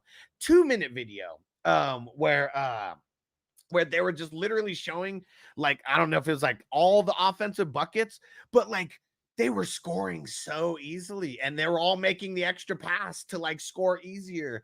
And man, like it was greatness. It was greatness. Emil said Jordan played on a stacked team. When he played on a stacked team when he was going against the Pistons originally. He was playing on a stacked team when he was going against the 3-time back-to-back MVP Larry Bird. Like, no. And then later they finally draft someone good, Scottie Pippen, and then they get a new coach. They're on the rise though. But come on, man. They drafted all of these players. They drafted all of them in the beginning. Like, that's like saying that the Golden State Warriors were a stacked team. Yeah, they were stacked through the draft. I mean, they won before KD got there. KD's a whole different, like, type of thing. But yeah, Jordan, like, the reason why, you know why his teams were stacked? Because he made the players on his team better. LeBron does not make players better. That's the sad part about it. He's like the ultimate team player who doesn't make his team better. He actually makes his team worse and have to work harder because he's such a bum. Emil said, Pippen, Jordan, the other guy. Who's the other guy? See, you don't even know his name. If it's that stacked, you should at least know their name. Yeah, Will said 92 Dream Team. Christian Leitner. Yeah, Isaiah Thomas is so pissed he didn't make the team. Yeah, you know what? I mean, there's politics, man. Of course there's politics. And that's funny because Isaiah Thomas is a hell of a hater, man. Like, he's dope. He's dope as fuck. But he's a hell of a hater on Jordan. It's funny to hear him talk about it. It's hilarious. It's hilarious. Said the only guy that Jordan recruited was Dennis Rodman. Yeah, and who knows how much he even recruited Dennis Rodman. Dennis Rodman was just ready to, I mean, come on, man. Best rebounder in history. It's not even close. And it's crazy that anyone would say Draymond Green is anywhere close to Dennis Rodman's skill at anything that he does. Yeah, nobody wanted Rodman because they didn't think they could handle him. I mean, shit, the Bulls almost didn't handle him. Remember in 98 when he just like took off? He was like, yeah, I know we're in the middle of the season, but I just got to go to Vegas for a couple days. Then he missed like a couple games and Jordan had to go fucking pull him back from. I mean, I'm sure Jordan did a little bit of gambling while he was in Vegas, but literally had to go out to Vegas to bring his ass back. Hey, we need you, man. Pippen ain't playing right now. B said, if this draft turns out okay, it's amazing. Said I was driving the entire time, then grocery shopping. Barely about to park the car. Man, let's see. We're going to go through the grades at the end. We're going to go through. He said I risk life and limb. You're the man. You're the man, Bees. You're the man. And we'll our guy Isaiah Thomas holds a grudge for life against Jordan. It's really good, like, content. Like when you get Isaiah Thomas riled up about Michael Jordan or just get him talking Michael Jordan in general, that shit is so fucking funny, man. Like he hates Michael Jordan with a passion and wants to make sure that when he's talking, people think less of Michael Jordan. It's fucking hilarious. Big J Dog 75. He made it in on Rumble. Yeah. He said, go Stallions, roll Tide. He said, looking forward to the console. Works early, crashing out. Peace out, bro. Thanks for hopping in, brother. Will said, fuck, man, the late 90s, early 2000s are so awesome. Kids nowadays will never know what it's like. Yeah. And like, I mean, what's crazy is that the talent is so much better, like as a whole, because like the worst guys on the team are probably like a lot better than the worst guys on the team, like back in the late 90s and the 2000s. But I swear, man, like there's no heart out there. Like there is no heart like out there, and you can tell. It is it's really ridiculous. It really is. And it's because guys don't play defense. Guys don't play 82 games. Like you had to play 82 games back then or you were a bitch. Like that's really what it is. And yeah, all right, Don Mateo said he could chat now. Let's get it on Rumble. Yeah, like if you didn't play 82 games, like you were a bitch, like back then. Like that's the difference. Like LeBron has only played 82 games once, one time. Like that is crazy. Jordan knew that he was the star. He's the star. People paid to go to the arena to see him play. And he said he felt like he would be disrespecting the fans if he didn't play. When's LeBron ever said anything about caring about the fans or like anything like that? Like never, not never, never. And you know what else? You know his school that he has? I saw this article a couple days ago that said nobody in his school has passed like the state exam since like 2018 or like some shit like that. So even all his philanthropic work, philanthropist work, whatever, he even sucks at that. He sucks at that. Not like Dion did any better because I think his school went under when he had the reality show about it. But yeah, motherfuckers. He said, now guys train, go to basketball camps, hockey camps, football camps, whatever. It's amazing. They're all coming out. Cookie cutter, it seems no originality. Yeah, definitely. And I know that it's like, I don't know. I guess I don't know what it is, because I don't know. Like, how's the WNBA? Like I don't know if you guys saw. I think I don't know, remember if I showed the clip or whatever, but there was like, remember the WNBA player who like hip checked or whatever, kind of threw Caitlyn on the ground, like kind of gave her a little swipe and threw her ass on the ground. It was like the next time that they played that team, it was a couple games after, and she was guarding up on Caitlyn one-on-one, and Caitlyn's kind of going up for a three or about to get there, so she really like bodied her up, and Caitlyn kind of ran into her and did one of those you know, where you kind of like you go forward and bounce back really quick, and the girls started making fun of her for like looking like she was flopping out there, and then the girls started clowning Caitlin Clark for like wanting whistles and shit like that. She wasn't complaining, she wasn't asking for whistles, not on that time anyways. There was another one where it was like a blatant foul to both of her arms that she was calling for in a different game, like 2 games later. But that's what's funny. How are the WNBA players more hardcore than the NBA players? Come on, man. LaFlop. Man, like that's what I don't get. LeBron straight flopping out there. Jordan having to go through the Pistons where they're literally destroying him anytime that he got into the paint. Like, it's just nowhere close. Nowhere close. Appreciate all you guys on Rumble helping getting the numbers up. Appreciate you guys, because we got a bunch of people watching on Rumble now. I think combined between all the social media places, we got about 150 people watching now. So pretty cool. We're all over the place. We're on Rumble. We're on YouTube. We're on X. Let's go. Give it to you. I see some comments, you X watchers over there, because X is like half the people, but nobody's watching over there, or they're not commenting or throwing in the likes. You fucks, come on.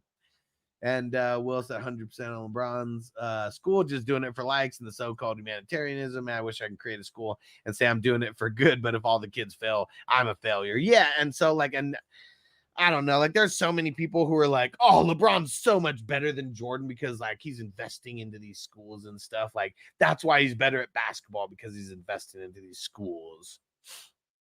Ridiculous. All right, let's see. Someone's sending me a question. We got, oh man, like the QBs. Is like it's Danny Pesos, Minshew, Howell, Rattler.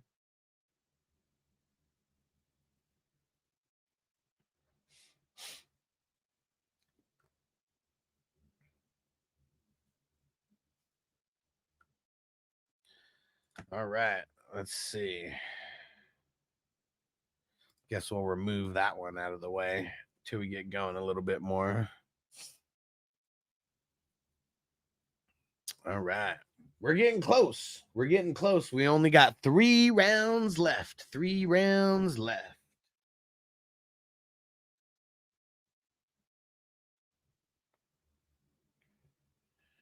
Let's see.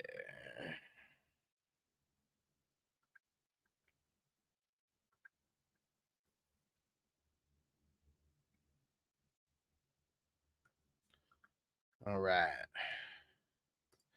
Let's get a song going in the background. All right. These last 3 rounds, this could be where you win a championship. Let's get into championship form. Movie Revenge of the Nerds. I think they did love that movie. I can't remember. I've only seen Revenge of the Nerds like once, way back in the day. I mean, Mighty Ducks, you know, all over Mighty Ducks for sure. All right, let's see here. So NFL must pay $5 billion in damages.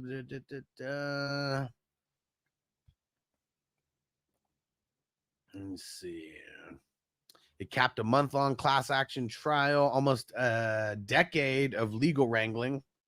Includes about 96 mil in damages for the bars and restaurants that subscribed to the service, and more than 4.6 billion for roughly 2.4 residential subscribers. It's been so long since I was actually subscribed to that. I'm sure I'm not in there. Damages and antitrust cases that are triple by law. And I think it's because of the out-of-market games. It's still not saying like why. It's just telling us what happened. So let's see. Why was the NFL sued? Let's see if we can get an actual answer. The lawsuit claimed the league broke antitrust laws by selling its package of Sunday games at an inflated price. The subscribers also say the league restricted competition by offering Sunday ticket only on a satellite provider. The NFL said it would appeal the verdict. So they may not be getting paid anytime soon, but that's why. Crispy said Roger Goodell is the worst commissioner ever. Fucking Rudy Poo. Where is it? Who is this Rudy Poo? Yeah. They love him though. The NFL owners love him. Shout out to everybody watching. The live stream numbers have only been going up and up the entire time, which we like to see. We don't want to see them going down and down. As we're getting to the nitty-gritty of this draft, we want to see them keep going up and up. So appreciate everybody on Rumble. We got a bunch of people watching on Rumble. Appreciate everyone on X, even though you guys aren't saying anything. Let's go give it to you. And who else? YouTube, got a bunch of people on YouTube. We still got a few people on Twitch, and we got a couple people on Facebook still. Appreciate you guys. We're getting so close. We are getting so close to the end here. And see, that's a good pick by Ghost Monkey. DJ Chark. I mean, I know that he's pretty far down on the depth chart right now, but not too many people above him that are actually worth a shit. I mean, that could be someone. That could be someone. Let's see. And don't forget, if you guys want a draft grade on your team, just make sure you throw that in the chat. And after the draft here, we're in the very, very last round. We will be doing the grades.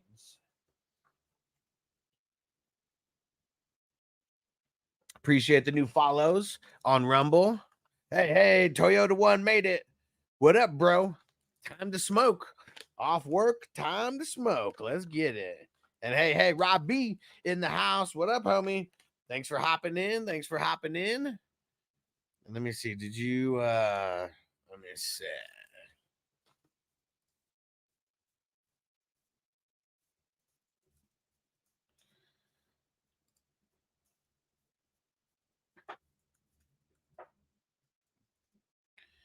Let's see. Hold up. Let me see. I'm looking at your pictures right now, Rob.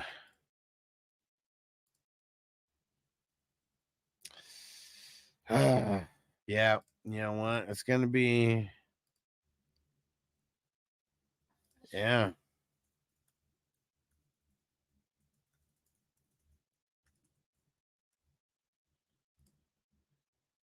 Here we go. We're gonna smoke another bowl here. See, maybe we can get another tune playing.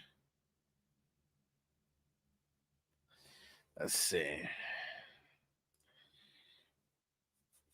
What else can we get here? Let me see what I already got in the what do we got here ready to go? This one's always good. We'll get this right at the end of the draft. Get everybody hyped.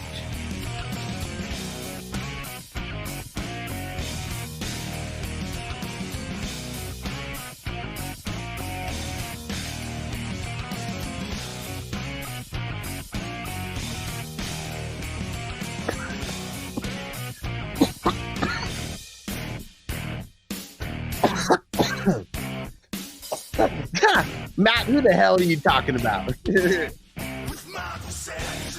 All right, sounds good, Bees. We'll leave you last. We'll get you in for a grade. What are you whipping up tonight? Our man Bees is a crazy chef. What are you whipping up? Legit, I had the best fried chicken I've ever eaten when I went to the draft 2 years ago with Bees in LA. That is Pizza Shop. Pizza Venice, POV. I love it. All right, Rob's gonna be first. He had the number 1 overall pick, and then Lil Kramer will get you second.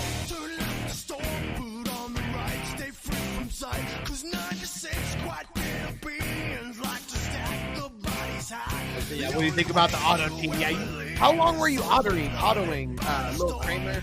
I was talking about it, like, fuck. I was like, I hope he doesn't keep getting more IDPs.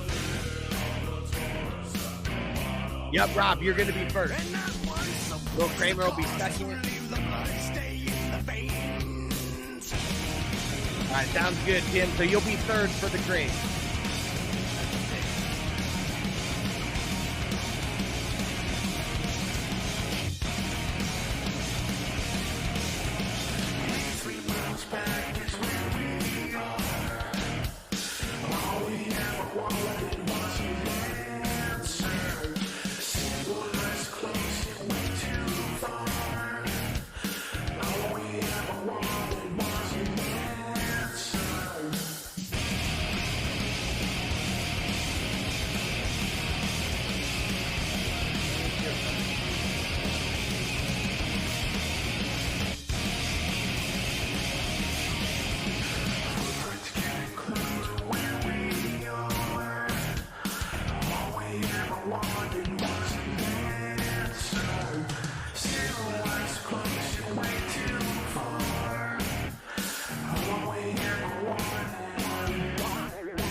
First pick back was Charbonnet. Okay, I'll take that into account.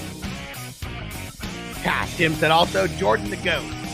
And I think a lot of us are, I feel like a lot of times I'm the youngest and I'm like 38. So I feel like a lot of us will be on the same page, like with that. It's all these damn Gen Zers and below. I think like that's really what it is.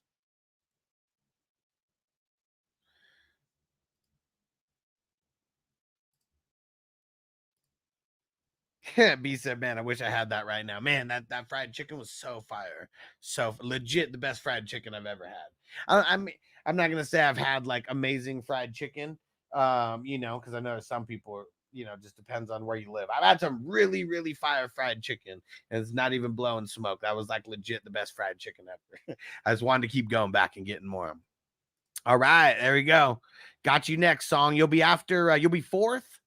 You'll be fourth. So we're going to do, it's going to be Rob, AKA Brown in the draft. And then we got Lil Kramer going second. Tim's going to go third. Song will be fourth. Ghost Monkey will be fifth. And then Bees will be sixth as of now. And then real quick, Will said you like Jordan Brooks with Miami this year, LB1 or LB2. Well, the good thing about it, you could draft him as an LB2. Like, that's what's cool about it. He's not going anywhere early at all. So I love the value that we're going to get with him. And I like Jerome Baker last year. Like, why wouldn't I like Jordan Brooks, this year when Jordan Brooks, no shade against Jerome Baker. Like, he's dope. But Jordan Brooks, Jordan Brooks, the first round pick, handful of years. They just didn't re-sign him because they're stupid. All right. Hold on one sec, guys. Here we go. All right, Crispy, you'll go before Bees. Got Brooks at the 17th of my first IDP. Nice. Great value. This is the best. It took him getting hurt, to give us this like great value. Well, I guess it's changing teams because he got hurt the year before and he came back still pretty solid. Let's see. So here we go. I like to grade the positional groups based on starters and backups and kind of give an overall grade because so many different ways that you can go with this. I felt I was just like reading out all the teams and was like, all right, that's a B. All right, that's a C+. But no, now you'll hear why with the positional groups. And so CMC, James Cook, Alvin Kamara, those are all the starters there. I said it that he wanted to make sure that I said A when I said his running back group is definitely an A for the running back group. 3 solid ones. And, maybe a little bit early on a Cook and Kamara, but it is what it is. There's other positions that'll suffer. It wasn't the running backs. Let's go QBs just because it's quicker. Murray and Baker as the starters. Murray is like a B to me, and Mayfield's like a C+. So I think I'm just going to put that as a B- for the QBs. Like them. We like them. But they're not A's by any standards, that's for sure. Peace out, Maddie. We'll catch you later, bro. Don Mateo on Rumble. And then we got the pass catchers. So I'll link in the tight ends with the pass catchers because we got 3 flex spots in there. 3 non-super flex spots.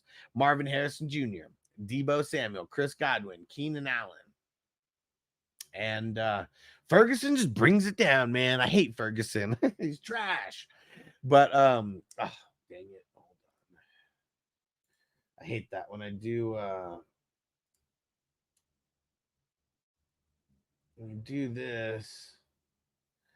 All right. I put it on 150%. I guess it doesn't like 150%. We'll leave it on 125%.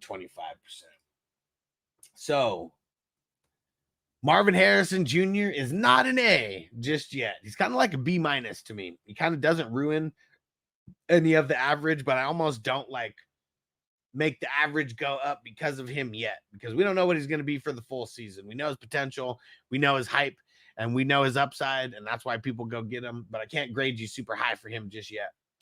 And B said, I like the new grading system. It's a little bit more intricate, and you actually get to hear the thoughts versus me just reading a whole team. It felt so redundant just reading 30 people and then giving a grade off it. It's like my brain couldn't even process it the way that I need to process it. So Deebo, Chris Godwin, Keenan Allen, Ferguson, and Harrison. That's nowhere close to an A, but I feel like I really feel like it is a B-, like right there. Cause you waited on the pass catchers until, except Marvin Harrison, obviously, but you wait till like the 6th. So it's not like you're getting like super upper echelon guys. So yeah, I think I'm gonna give that a B-. Obviously the running backs bringing the average up a lot, and and B- for the QBs and for the pass catchers on the starters. And so let's go with the bench offense first. Gabe Davis, Cortland Sutton, Donnie Mitchell, who I don't like because I don't think he likes being on the Indianapolis Colts. Like, he was hella pissed when he got drafted. Like, and not pissed, but like you could just tell he was down about that pick. Like, he was bummed about the pick. Let's see here. Let me move this over here. All right.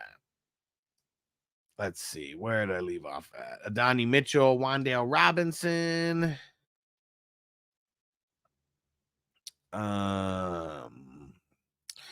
Mac Wilson, right? Michael Wilson. I always forget his first name. Very, very easy to forget. Justice Hill. OBJ. Oh man, taking a swing on OBJ. I'll give that a C for the bench. I mean, it's nothing special. It's a lot of decent depth. I mean, no real running back depth. But you got a lot of wide receiver depth. I mean, you just hope that none of your guys get injured anyways, right? I mean, that's always the hopes. But yeah, not too much running back depth. But a lot of decent wide receiver depth. I think, I mean, maybe where you might hurt yourself is like 0 QB depth, like at all. So maybe I'll give it a C- because you only have wide receiver depth on your bench for your offensive guys. So I'll give that a C-. It's not like I take the bench like super into consideration with the final grades, but you know, everything plays a part. Okay. Soon as you got all 10 offensive guys, went straight into defense. I mean, I don't know if you have the best trio, but I know that I like this trio a lot. I like it a lot. Zaire Franklin, CJ Mosley, and Patrick Queen. That's an amazing start to an IDP roster. Peace out, Derek. We'll catch you tomorrow, bro. Let's see then. Julian Love and he beat Crispy. He got in the zone, the anal zone. So I'm gonna give it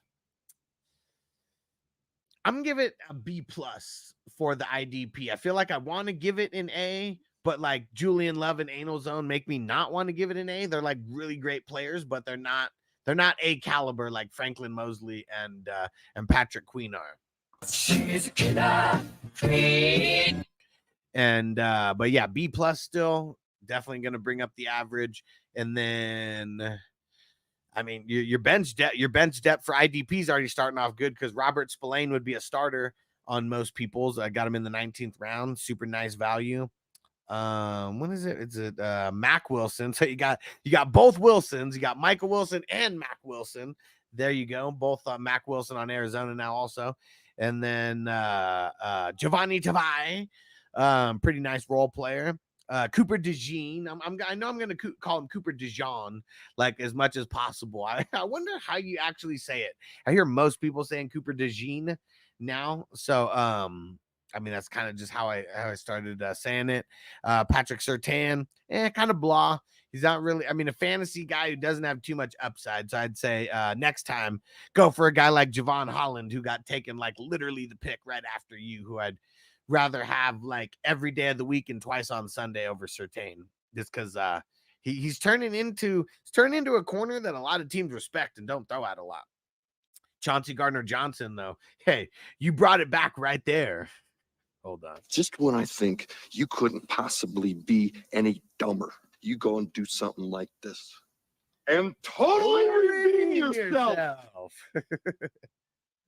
And yeah, Chauncey Gardner-Johnson. I mean, that's a great pick in the 28th round. Crazy that he lasted to the 28th round. And then Byron Murphy, Alex Highsmith. I'm gonna give this like C+, B- range for the IDP bench. I mean, I like it a lot more than your offensive bench. That's for sure. So I think all in all, so we had the B A at the running backs, B- the other offensive spots. It was a C for the bench depth, B+ for the IDP, and then B-, C+ for the IDP bench depth. Yeah, I really feel like, I mean, the running backs are what's bringing it up a lot for sure. And I really feel like this is like a B- team, like right on the fringe of like a B- and very solid all around. All right, let's see. So we were doing Lil Kramer's second, then Tim's third, Song's fourth, Crispy's fifth, and B's is sixth. I'm gonna keep saying that so my stoner ass doesn't forget. And I totally forgot about how I can do it like this. I think this is a lot cooler than like with me on both sides. Just makes it a little bit easier. Yeah, if I can get good at this, Hold on. If I can get good at this, I can actually point to it, but that's the hard part because like it's pulling from this camera right here. But yeah, we're getting there. All right, here we go, John. So let me see. Where did he actually? Okay, so the first pick was Charbonnet. So in the 15th round. Yeah, I mean, lucky you came back in then because it probably would have drafted IDP like 5 more rounds in a row. So at least you got there to catch it before it got bad. What the hell? Got stuck right there. Hold on, let me refresh. All right. So Jalen Hurts and Caleb as the QBs. I mean, I feel like Hurts is right there amongst the at least A- players. How about that? Maybe he's not an A, but he's an A-. Caleb, like I try not to downgrade Caleb, but it's also like I can't, like a lot of people say that Caleb's an A right now. Like he's like a C+ to me, and like you kind of have to overdraft him.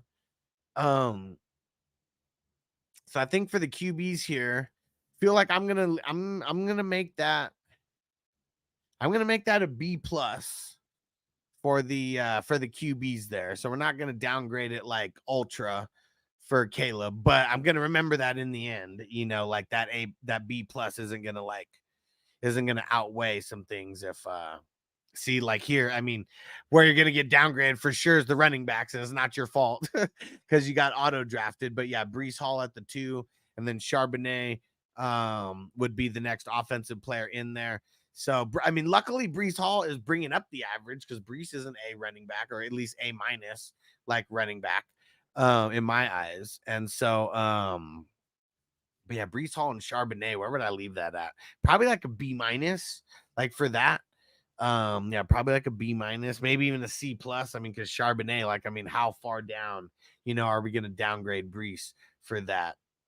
And Lil Kramer said, I think this first one I got Caleb in. I see him more likely disappointing a lot of people. Yeah, and seeing you didn't even draft him. So, I mean, it is, you know, it is what it is since you autoed the first, I don't know, almost the first quarter or first third or whatever. But yeah, I really feel like he's going to disappoint a lot of people. I mean, the expectations, not his fault either. It's just like the expectations that that are being put on him. Like, I mean, it's insane. It's insane. Highest expectations ever for a rookie QB. Like that might not be easy to live up to in year 1. Like the last person who was like the highest, like, you know, expected to do the most QB was Trevor, and he disappointed like a motherfucker in year 1. And I mean, in year 2 and year 3, like he's finally a little bit back on the uprise. But yeah, like remember everyone said Mac Jones was better than Trevor. That's how bad T-Law did as a rookie. Let's see. Pass catchers, though. I mean, the pass catchers very nice. Olave, Nico, DJ Moore, Adunze, and then George Kittle and Brock Bowers. I mean, maybe George Kittle and Brock Bowers a little bit too early, but I still feel like that's like a B for the pass catchers. I mean, really, really solid. I mean, the Roma Dunze, like that's someone who I think is going to disappoint a lot of people as well. Just in year 1, I mean, man, I know Rome's super talented, but yeah, I mean, he's going to be number 3, and seeing even the whole team. I mean, now that I'm talking about it, it's like, you know, 3 out of your starting lineup, I mean, is going to be banked on the Bears. I don't think a lot of people want to bank on that too much. It's probably going to be games that really, I guess it depends on how bad the defense is, right? Like that's what it's going to come down to. And I guess what would suck in like championship weeks or around the playoffs and stuff like that is if the Bears are at home, because that's when the weather is just like so crazy and the wind is so crazy around those times. We shall see. Not too shabby though for being completely auto drafted on the offensive side of starters with minus Charbonnet. So not too shabby. Let's see the bench. Snatches up Aiden O'Connell, Jalen Polk, J.K. Dobbins, Algier, Gibson. I mean, at least you went and got a bunch of RB depth because you needed it. You had like 0 RB depth until you drafted Charbonnet. Charbonnet is a starter. And let's see, Mims, Herbert, Braylon Allen, Kenny Pickett all the way at the end. I mean, Yeah, Kenny Pickett's on the Eagles now, so not too shabby. At least you got your Jalen insurance in round 30. I'll give that. I'm gonna give that a C plus. Maybe even fringing on a B minus for the bench depth, just because you made up for for having to for the auto draft and all that for sure. And let's see, Will said it. Is it Demi, or Demi? So I think it's Demi. He said, I never heard you say saw me. Tractor trailer said Seinfeld reference art to Dijon. Nice. Man, it's been so long since I've seen Seinfeld. I got all the DVDs though still. Let's see. Man, I hate how this is. I hate how this keeps getting like stuck. Like, what the hell's wrong with Sleeper? So annoying. All right, IDP. I mean, your IDP is pretty fire. Crosby, Aiden Hutchinson, Nick Bosa, Myles Garrett. I mean, that could be huge. It could be huge. And then Will Anderson. I mean, it's either going to be a lot of hit or miss weeks. But I assume with like, I mean, we're talking, you got like all the best, like defensive, like linemen, like edge rushers, like in the league. It could be bad some games, but I'm gonna give that a B plus. Because you got a lot of heavy hitters there, and like, I mean, we've seen games where like Crosby has these insane games, Myles Garrett has those insane games. Like, they have big games like that down the stretch. I mean, that could be huge for you. Let's see the IDP depth. DeForest Buckner, Trent McDuffie, Jermaine Johnson, Reed Blankenship. That's not too shabby. I mean, I'm gonna give that a C though. Nothing too special about it, but not too shabby. And so let's see. So all in all, I mean, the QB's bringing up the average. Wide receivers bringing up the average. Running backs bringing down the average for sure. Yeah, I really think, I mean, it's crazy you guys are at the bookends, but I feel like very, very similar grade as far as like B minus, B plus for this team as well. Really solid, but the weaknesses make it to where I almost can't like grade it a B like right out the gate. And it's because everybody's team is like really well balanced. Like, that's the thing. Like, it's almost like I want to give you a B because some of it was auto picked and you had to like make up for it, and I feel like you did make up for it. But yeah, that's where it is. It's like a fringe, like it's a B minus almost because the good part got auto drafted. But yeah, like I said, you really made up for it though. All right, let's see. Here we go. Tim's gonna be next. Where's Shawshank? Here we go. Starting off with Lamar Jackson and Jaden Daniels. I mean, very, very solid, but I almost can't. I mean, Lamar, I mean, he's like an A minus to me. Sorry, B's, can't give him all the way the A, but yeah, Lamar's like a B minus to me. And Jaden Daniels, I feel like he's kind of in the same boat as Caleb, but he runs. Like, that's the difference between Jaden Daniels and Caleb, is if they get his legs moving more, that could mean just more points for Jaden Daniels. So I applaud the rushing QBs. I almost don't applaud the two rookie QBs though, but this is just for the starters. Feel like I'm gonna give that.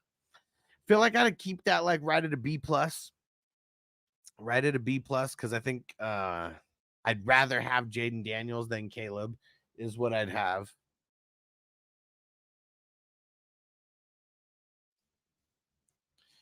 And instead of majority auto, but still isn't my worst draft for sure. I bet some of the first drafts might have been your first when you were just getting acclimated to everything and getting your lay of the land. Let's see, running backs, very solid core here with Barkley, Kyren Williams, Ken Walker, and Raheem Mostert. Feel like I got to give that at least an A minus there for the RBs. Very, very solid. I mean, you got 4 of them in there. Barkley, Kyren, and Walker. I mean, super top heavy, I feel like. And Mostert, like, I mean, yeah, he was number 2 RB last year. Like, if he does anywhere close to that, like, and stays healthy, like, that's really what it is, right? With these guys staying healthy. But yeah, A minus for the running backs. Let's see the pass catchers though, because that's, I mean, if you're averaging an A minus, B plus for like 2 of the skill positions, that means one of the other skill positions probably dropped off, and like it definitely dropped off for you, because I mean, you got Mark Andrews, who's a flex, like he's got to play at the flex. Then you still got to have 2 wide receivers in there, so that means you're starting Xavier Worthy, at least as of, you know, on paper for where you drafted them, and then Christian Watson, and man, as your top 2, like I hate that. Like that's, I mean, Andrews is kind of bringing up the average, but I can only give that, like I got to give that a C minus. Like that's fringing on almost like a D, like right there. But I'll give it a C minus because of Andrews being at the flex. So at least you do have someone solid like in the flex, and it's the stack with Lamar Jackson. I really feel like, I mean, as long as Andrews is healthy, he's going to be a top 5 tight end like in the league. It's just the not being healthy part. Let's see. Where do we go here? So Jamison Williams. So we're going offensive bench depth. We got Jamison Williams, we got Leggett, we got Ricky Purcell, we got Quentin Johnston. Man, that's a perfect best ball pick. Elijah Mitchell, Corley. I like that. Got him nice and late in the 20th round. Will Shipley, Isaiah Likely. Good. You got the tandem there. That makes that even better. And Luke McCaffrey and Spencer Rattler. So was there any other QBs? Oh yeah, Drake May. Drake May started the bench depth.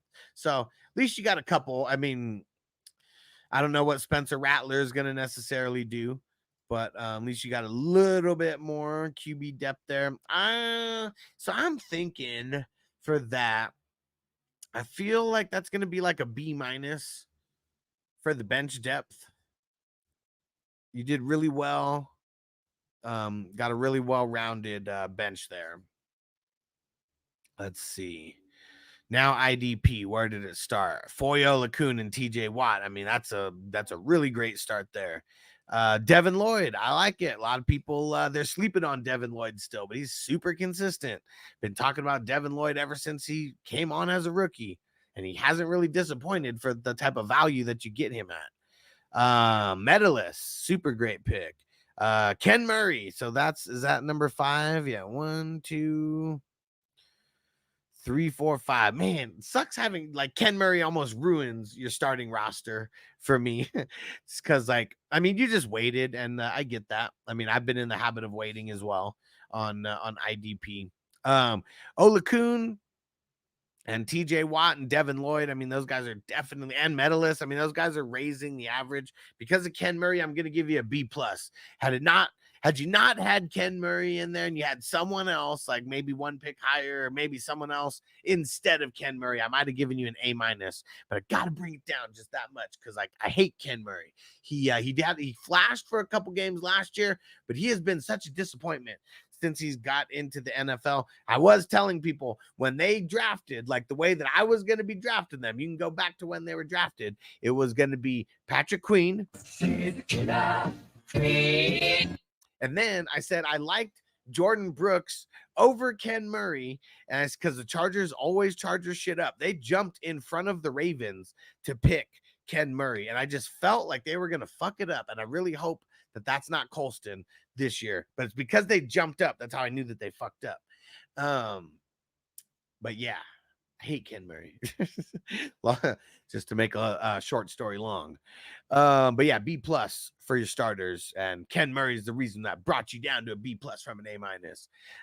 Jordan Hicks, I mean, he could be good over there with the Browns. Minka Fitzpatrick, always solid. He always had some big games. Edrin Cooper, I mean, he should be a starter from day one, so I could be really good. Dre Greenlaw, I mean, at least you got him later. I've seen him drafted higher, and I'm just nervous about him. Tore his Achilles hella late.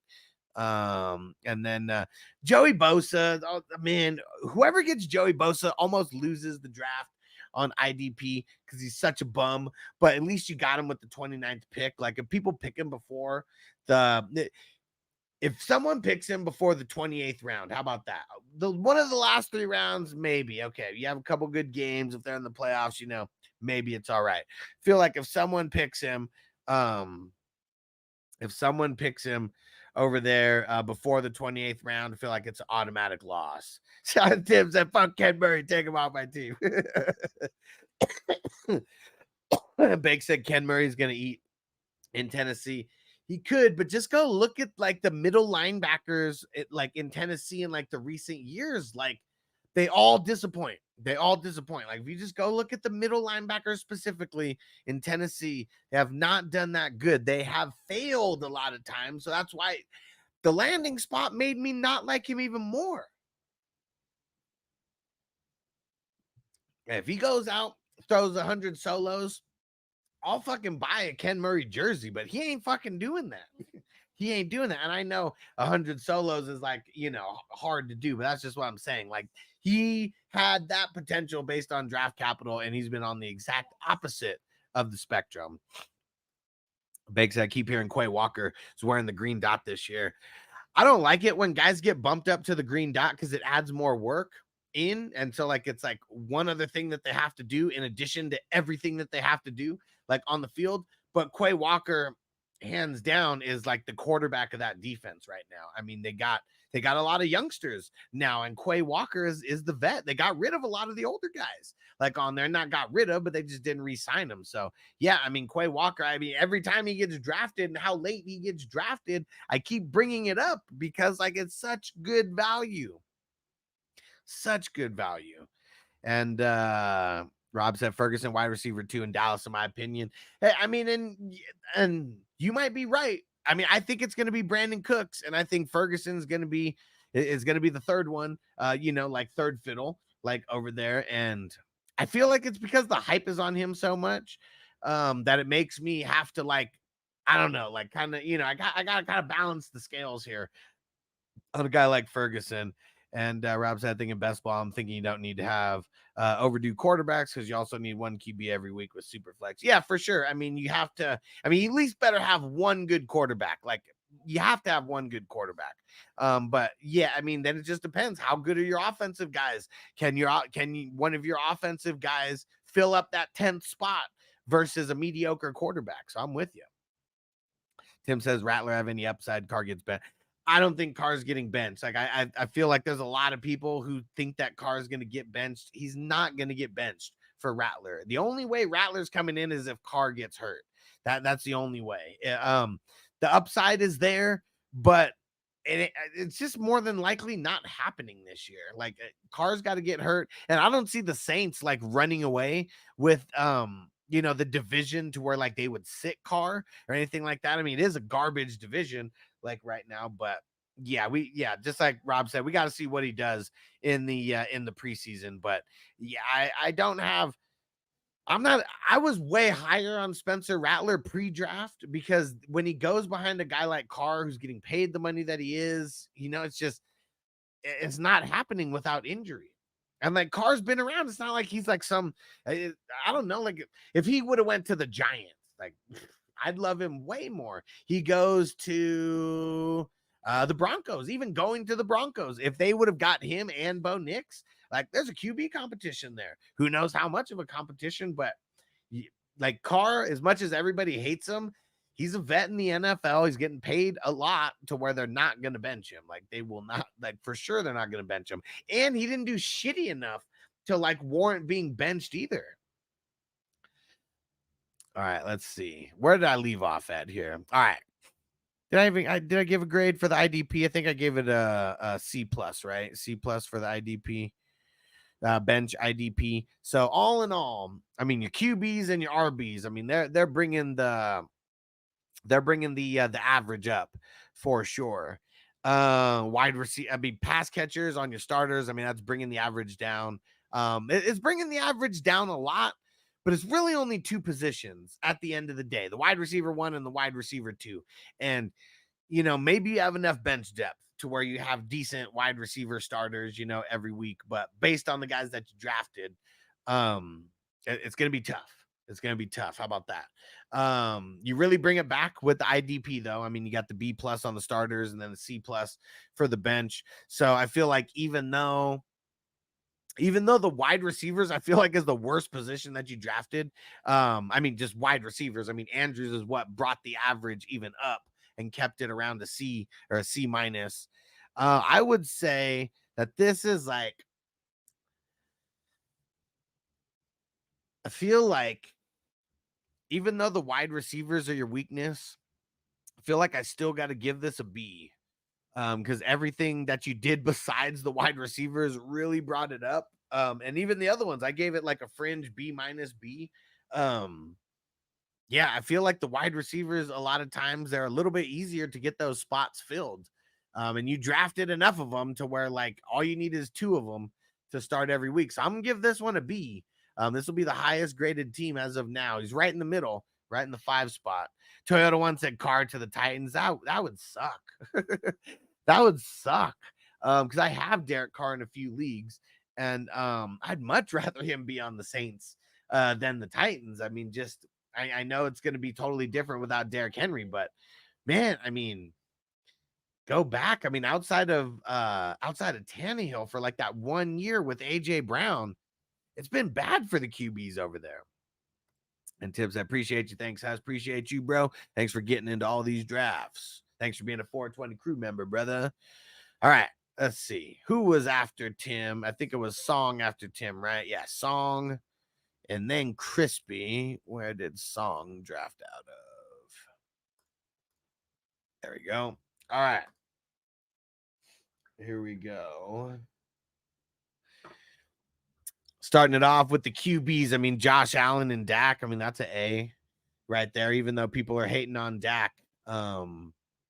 He's still upper echelon in fantasy football. So yeah, A for the QBs right there.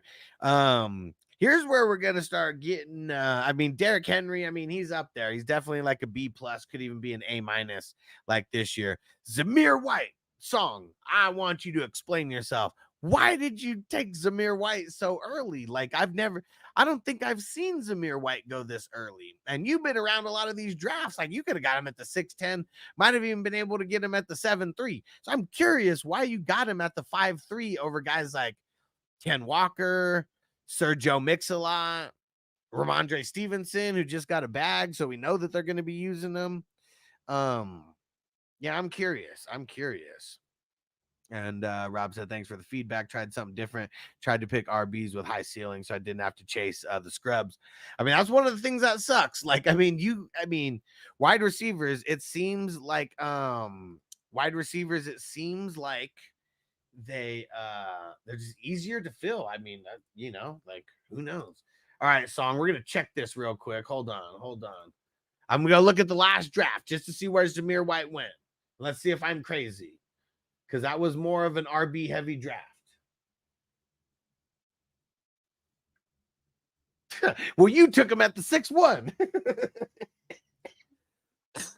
We got to see a draft that Song wasn't in, because he took him at the 6'1". Let's go. Let's see. Let's look at the slow draft that's going right now. Let's see. So the slow draft that's going on, Zamir White went at the 7-8. That's the number 69 division. 69, dudes. Let's see. Let me go look at one more. As long as it's not Song drafting, we can see where he's going. Let's see. How about the White Man Can't Jump division? I think we drafted this a week ago. It was either this past Sunday or the Sunday before. Song, you drafted him a week ago at the 8-9. 8-9 he went at a week ago. And so, I mean, I see that you're high on him. 5th round, though, that was doing way too much. That's like Crispy drafting Khalil Mack in the 15th round. I was like, bro, if you're not drafting him in the 15th round, you could draft him in the 20th round. Like same type of thing. And then Crispy had to wait one draft. He's like, I need to see where he gets drafted. If I don't draft him, he got drafted in like the 23rd round. I was like, see, told you. So damn, high expectations, bro. High expectations. 1,400, 10 TDs, 55 receptions. You're the one making the ADP go higher, though, Song. You're the one making the ADP go higher. And so let me see. Look, So those only 2 there. I'm not gonna I gotta downgrade you a little bit. If you would have got Zamir White 7th or 8th round, I mean that's like a B- to me. You having to get him in the 5th round, I feel like I gotta call a spade and say you drafted him too early there. So we're gonna give Zamir White a C+ there, combined with Derrick Henry's B+. That's like B-, B, like right in that range. And Song said the ADP goes up quick. Yeah, man, you're making the ADP go up. And Will said Zamir White isn't that bad. I had a guy in a startup draft a few years ago draft Eddie Lacy with the 5th overall. I'm not saying that people don't make bad decisions. I'm just saying if you make a bad decision to me, I'm getting my feedback on it. Song knows it's all constructive criticism. I'm not even saying Zamir White isn't going to be good. I'm just saying, like, literally in drafts that were happening, like, nobody drafted him in the 5th round. Nobody. I've never seen him get drafted in the 5th round until now. So I think Song panicked a little bit and was thinking that he couldn't get him at the 6'10". And what I'm saying is I think he could have got him at the 6'10", and I think he could have got him at the 7'3" as well. That's all I'm saying. Because if he gets Zamir White at the 6'10", 7'3", maybe he gets a way better wide receiver, like with that pick. That's all I'm saying. That's all I'm saying. I still think Zamir White's going to be good. All I'm saying is I think it was a reach. That's it. So yeah, B- B for the running backs. You pushed off your wide receivers. I mean, you did get Trey McBride in the 4th. I think that's too early. I mean, Trey McBride, I'm not a super fan of where you have to get him now. I mean, you literally have to get him as a top 3 tight end. The reason why everybody loved him last year is because you got him for free, or in redraft, you got him off of waivers. You know, like that's why everybody loved him so much last year. Now he's got these crazy high expectations, crazy high. Solid flex though, and I mean, this is where you put a lot of your draft capital for sure. Trey McBride, then DK Metcalf, Tank Dell, Ridley, Lad McConkey, and Evan Ingram. I mean, that's super solid all around for the pass catchers. Even my hate towards Trey McBride and where you have to draft him. I mean, at least you backed it up with like 4 solid like pass catching options like after that. And Lad McConkey, I mean, I'm not gonna like give you a higher grade because of him, but can't like downgrade him too much, because if he ends up being a number 1 or 2 option for Herbert this year, like it's gonna be really good for him. I don't know if he's gonna be that, but I know he has the potential to be that. I feel like that's just gonna be a solid B for the pass catchers, because you got a lot of depth there. Trey McBride and Ingram, they definitely have a lot of upside with the tight end premium as well. Let's see. Oh, man, Bryce Young. You know, whoever gets Bryce Young or Danny Pesos is kind of like the loser of the draft. Man, Bryce Young sucks. But I won't downgrade you too much for him, because you got to get a 3rd QB. And QBs went like insanely fast in this one, like insanely fast. Let's see. And then Deontay Johnson. Oh, come on, man. Like, that's the stack you go with. Song. You don't have to try to get super cute with this stuff. I'm just messing with you though. But yeah, I love talking shit about Deontay Dropson. Gus Edwards and Zeke. I mean, those could be real solid bench pieces for you. I know you love Vidal. You didn't have to draft him that early. You didn't have to draft him that early, Song. But in the 16th, Pat Freiermuth in the 15th. We'll see. I don't know. I'm not liking Freiermuth. I mean, I'm not going to downgrade you because of him, but I really don't like Freiermuth with Russ. Like, we think about Russ, like, when has Russ ever cooked with the tight ends? You know, like, makes me real nervous. Real nervous. I mean, even when Jimmy Graham was over there, like, man, Jimmy Graham, like, one of the dopest tight ends, like, around at the time, and, like, nothing. Song said DJ is going to get volume. Trust me, like, whatever volume you think he's going to get, he's not going to get it. Like, he's really not. Like, he's not going to be a 10 target like type of guy. Like, he's 10 targets a game. Like, I don't even think he's going to be a 20% like target market share guy. Like, I think he's going to have to work to get 15%, because like, he's not like a crazy route runner. Like, he's probably going to be like, I'm going to say 11 to 14% target market share. Like, if you're in 15 or more, like, I mean, that's, you know, at least wide receiver 3, like fantasy football, like territory. Like, I don't think he's going to be a wide receiver 3. Like, I really don't. And Jamie says Crispy in the chat. He just auto picked in Bill and Ted. He's up next for the grade. Let me know if you like to pick Crispy or if you want me to remove it because he was here drafting with us. What Toyota one says, saw someone pick Kenny Pickett in the first round of a best. What? A paid best ball draft, like underdog or like what? I wonder if that is that just for like the clickbait shock value? Like what the fuck? Yeah, Song said hit or miss. DJ's good for best ball. He is. I'm still gonna talk trash about him though. Still gonna talk trash about him, bro. Toyota one. We were talking about this earlier. Bronny to the Lakers, talking about how trash they are. Like I knew they were gonna do this after they drafted, not drafted, after they hired JJ Redick. You knew they were gonna do something stupid like this because they're just doing anything they can to keep LeBum happy. Oh man. All right, let's see. Where did I leave off at? Vidal, Josh Palmer, very nice. I mean, at least you got the tandem like over there because one of those guys should be the number one. Maybe both of them are the number 1 and 2. I think Palmer's a really good like type of value in these best ball drafts. And then you went all IDP. I like it until the end. And you got who the hell is this guy? Oh, Seon Vaki. Was he like a 5th rounder? And Song said Muth looking good during. I mean, everybody looks good in OTAs. Everybody does. You know why? People are going half speed. Nobody's hitting each other yet. Like all this kind of stuff. Like if you don't look good in OTAs, you're trash and you don't deserve to be a starter in the NFL.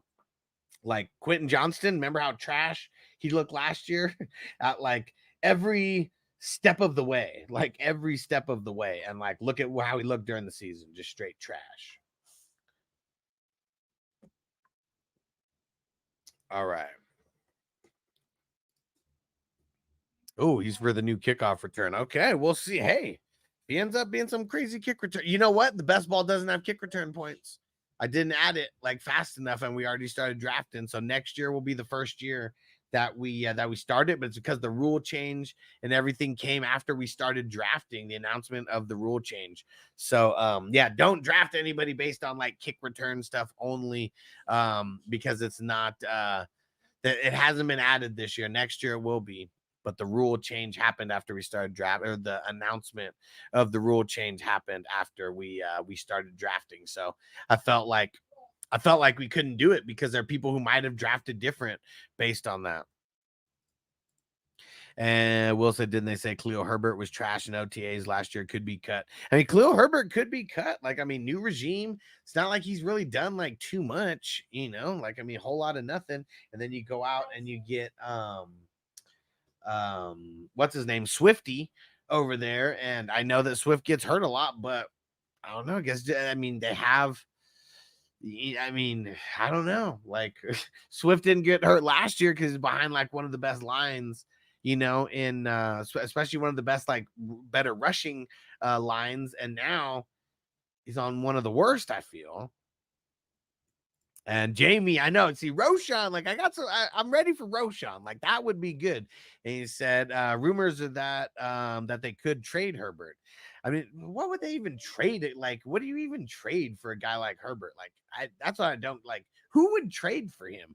Like, even a 7th rounder. Like, I feel like I would rather just have the 7th rounder as an NFL team. Like, they're probably just gonna cut him. Like Will said, if he's not looking good. All right, let's see. Let's get over to IDP for Song's team. Where'd you start with IDP? Pushed it off. Jordan Brooks, Christian Harris, Brisker, Witherspoon, Josie Jewell. I mean, that's super fire right there. Maybe Witherspoon's the only one who I think, you know, is a little out of place in the, not that he shouldn't be drafted there, but I feel like I just want to get a guy like him later. He's a little hit or miss, and everyone else you have is like super consistent, like type of player. So I'm gonna give that a B+. I'll bring it down just a little bit for Witherspoon, and then Cashman, very nice and late. Duggar, very nice. Quinnen Williams, solid. Bentley, I mean, that's great value right there at the 26. See, I like Landry, and Landry's not a middle linebacker. Like, that's another thing. Like, he's like an outside linebacker. So, I mean, that's why he's been doing way more solid than any of the interior guys that they've had over there. And Bland, you got him nice and late. I mean, that's, you know, guy like him needs to get drafted nice and late as good bench depth. If he even has half the the interceptions for returns that he had last year, that would still be like an amazing year for a DB. And Jordan Battle, I mean, we're talking I'm surprised nobody else drafted him when I was talking about it, how I like Jordan Battle even more this year than last year, because of Dax Hill getting moved to an exterior cornerback position, and Jordan Battle has given us a shout out. What's up, guys? I'd like to shout out Alex, Fantasy Football Hustler, and the 420 crew.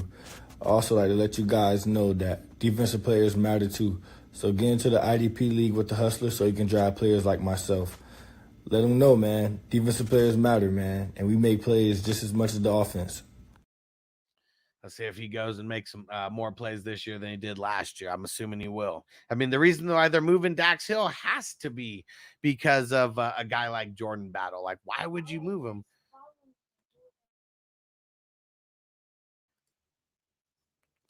So, bench IDP depth, I'm gonna give that a B for the bench IDP depth. I mean, you got 1, 2, 3, 4, 5, 6, 7. So yeah, a lot of depth over there.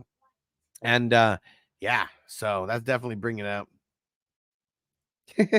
Will said, fucking shout out from Battle. I'm so drafted him. Hell yeah. Hell yeah.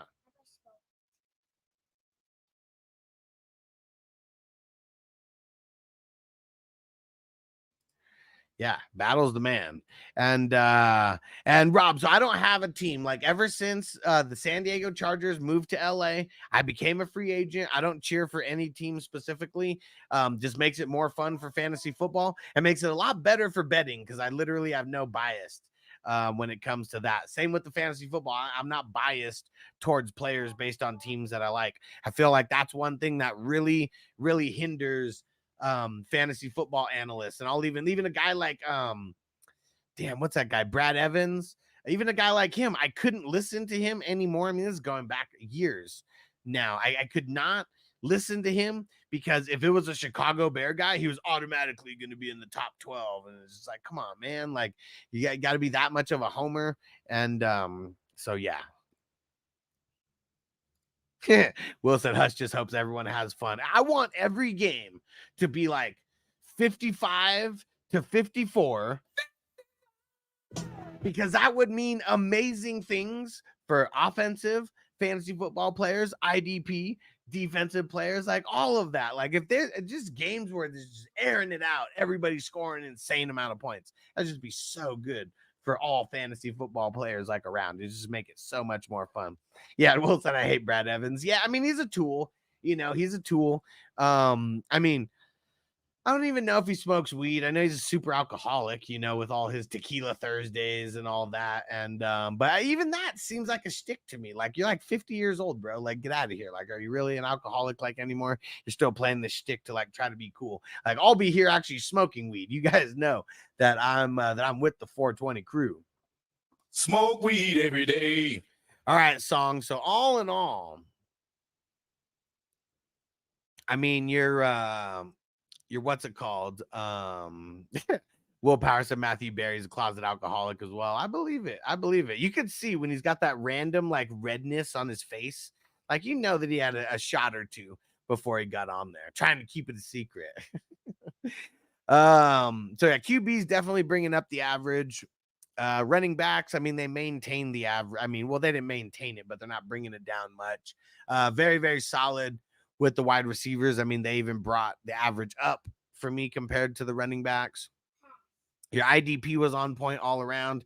Yeah, I feel like, so even though I nitpicked that Song, I still feel like this is like the most well-rounded like team. I mean, talking from top to bottom, I mean, we have 15 starters that were starting and then all the bench as well. This is like a B, a solid B, and kind of even fringing on like a B plus, like here as well. So like, yeah, even me nitpicking at Song's players that he drafted in the 4th and the 5th round, I still think as of now, this is the highest grade that I'm giving everyone. That's fringing on a B plus. Song's always doing good in these drafts, and Song's in a shitload of them. So Song said he's winning it. He already declared it that he's the winner. He told me to already send him the check that he's got this one won. All right, here we go. Crispy. Song and Crispy easily have the most teams out of everybody. That's for sure. Appreciate you guys getting in a bunch of these, and I know they're really trying to take home the glory, and because this is no easy tournament to win. It is so hard to win this tournament. The first year we had 120 teams. Second year we doubled it. We got to 240. Last year we had 888 teams because we were trying to rival Underdog as much as we could. 888 teams. You know how many teams we already have in the tournament this year, and we still have July and August to draft? We got damn near 888 teams in right now. We are very close to filling up the first 74 divisions. We this is number 71 that we're doing. And then what'd you say? Hit? H-I-T.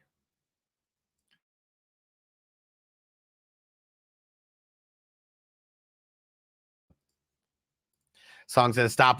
That much you already gave me the money. Super funny. Super fun.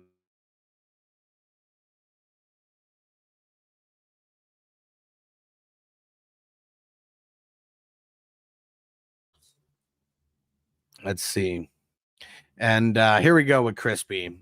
Starting it off with Patrick Mahomes and Jared Goff. Pretty nice. Pretty nice. I feel like I got to give that an A. Jared Goff definitely still warrants an A with his trajectory in Amon-Ra St. Brown for sure. And then you got a different Brown over there. You got AJ Brown over there. And that's a good start for the pass catchers. AJ Brown, Travis Kelce is ultimate value. Like that, I can't believe you guys let Travis Kelce slip to Crispy at the 4-7. I knew he wasn't going to get past Crispy. Someone was watching in the chat too. They're like, has Travis Kelce been drafted? And we're like right at the end of the third. And I was like, nope. He always goes in the third, though. I've seen him go in the second. It's like, I bet he's going any second now. Didn't get past Crispy. And then Christian Kirk, TJ Hawkinson. And yep, and that's it. I mean, I don't know how I don't give that at least a B+ like there, because I mean, Christian Kirk, even as a number 2, going to be super solid. And then you got Kelce and Hawkinson with the tight end premium. So yeah, that's going to be super solid. I'm going to give that a B+ for the pass catchers. And then at least on the starters. And then we got for the running backs, Joe Mixon, Aaron Jones, James Conner, and B-Rob the Mob.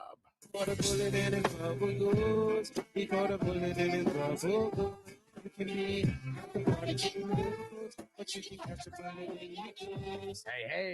Zach in the house, Bake Bros 710. What up? What up? If you're in the Minneapolis area, hit him up. It's got the fire for you. Let's see. What would I give that foursome of running backs there? Because definitely not an A. I feel like that's like a solid B, though. Like, and you got the depth there. And man, I mean, getting Brian Robinson so late. Like, I mean, I'm seeing him go in the 10th round, 11th round so many times, slipped all the way to the 13th. I mean, had to prioritize the QBs, did it the right way. Man, Crispy just came up on a lot of value in this one. I feel like people were slacking a little bit. Let Crispy come up a little bit. So yeah, I'm gonna give that. It's like B- or B. Like that's where I'm living on that. And I feel like I'm gonna give it a B because of the depth. Like if you only had Mixon, Aaron Jones, and James Conner, I might have given it a B-. But because you got B-Rob like so late, like as well, I feel like I'm gonna give that like a B, just on the value there. And then bench offense, we got Gardner Minshew, we got Tyler Lockett, we got McMillan, Henry, Jacoby Brissett, Carson Wentz, Hendon Hooker. Man, Crispy's always getting that insurance, man. I know Crispy, like, he used to tell us, you know, AARP, it's the way to go. Aflac, it's the way to go. And now it's QB insurance is the way to go. Crispy always spends like one of his last picks like on some QB insurance. So Crispy's doing best ball the right way because, you know, I mean, Minshew could be a good third QB, but Mahomes and Goff, you hope that guys like that just stay healthy all the way. And if they do get hurt, at least you got their backups, even though they're nowhere close to what they are. So let's see. So we're gonna give Crispy for that. I feel like I got to pull it up to a B- with this. I mean, not the bench. I don't think I've ever graded the bench higher than a B because, like, I feel like I can't, even though it is bench depth. And yeah, super solid, man. Crispy's acting like he's played in a best ball league or two. I'll tell you. And Bake said, Aflac. More like Life Alert. Baked Bros, this Sunday is going to be the next best ball draft. This Sunday, 5 p.m. West Coast time. And oh, dang it. You know what? I got something I'm doing on Sunday. Dang it. I wanted to be in that one also. Dang it. I totally forgot. Now I have something going on Sunday. I think we're still going to get it going. I may just be doing things on the road. And we'll see if maybe if people are down to move the draft up a little bit. Just because this one's Surf Ninjas, man. I love Surf Ninjas. My favorite 90s movie of all time. All right, let's see. Where does the IDP kick in? Terrell Bernard and Bobby Okereke. Man, that's a chef's kiss right there on those two to start. Antoine Winfield, hella solid. Montez Sweat, I like him. Could have got him way later. Tremaine Edmonds, I like him. Probably could have got him way later. I'm not going to downgrade you too much for those, but I feel like that's going to be sticking around to B+. I can't give it an A because of Montez Sweat and Tremaine Edmonds, but Terrell Bernard, Barbie Okereke, and Winfield definitely on that A level for me right now.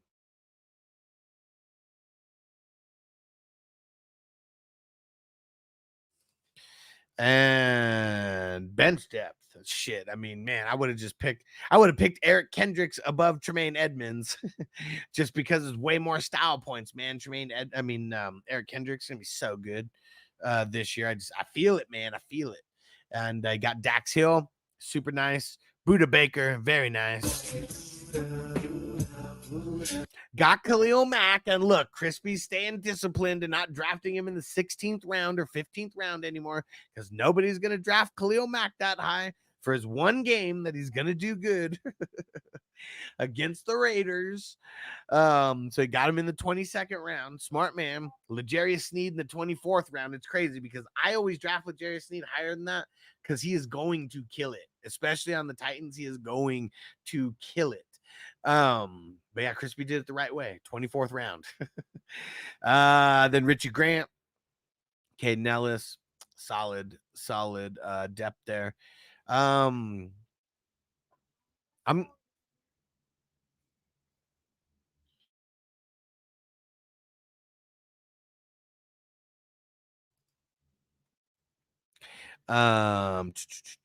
feel like I'm gonna give that a B for the bench depth. That's on the IDP. I mean, that's solid from top to bottom. If there is a weakness, it's only Caden Ellis for the depth. So all in all, man, I mean, I feel like Crispy, like he killed this draft. Like it's good, so many guys that got at value and everything's well-rounded.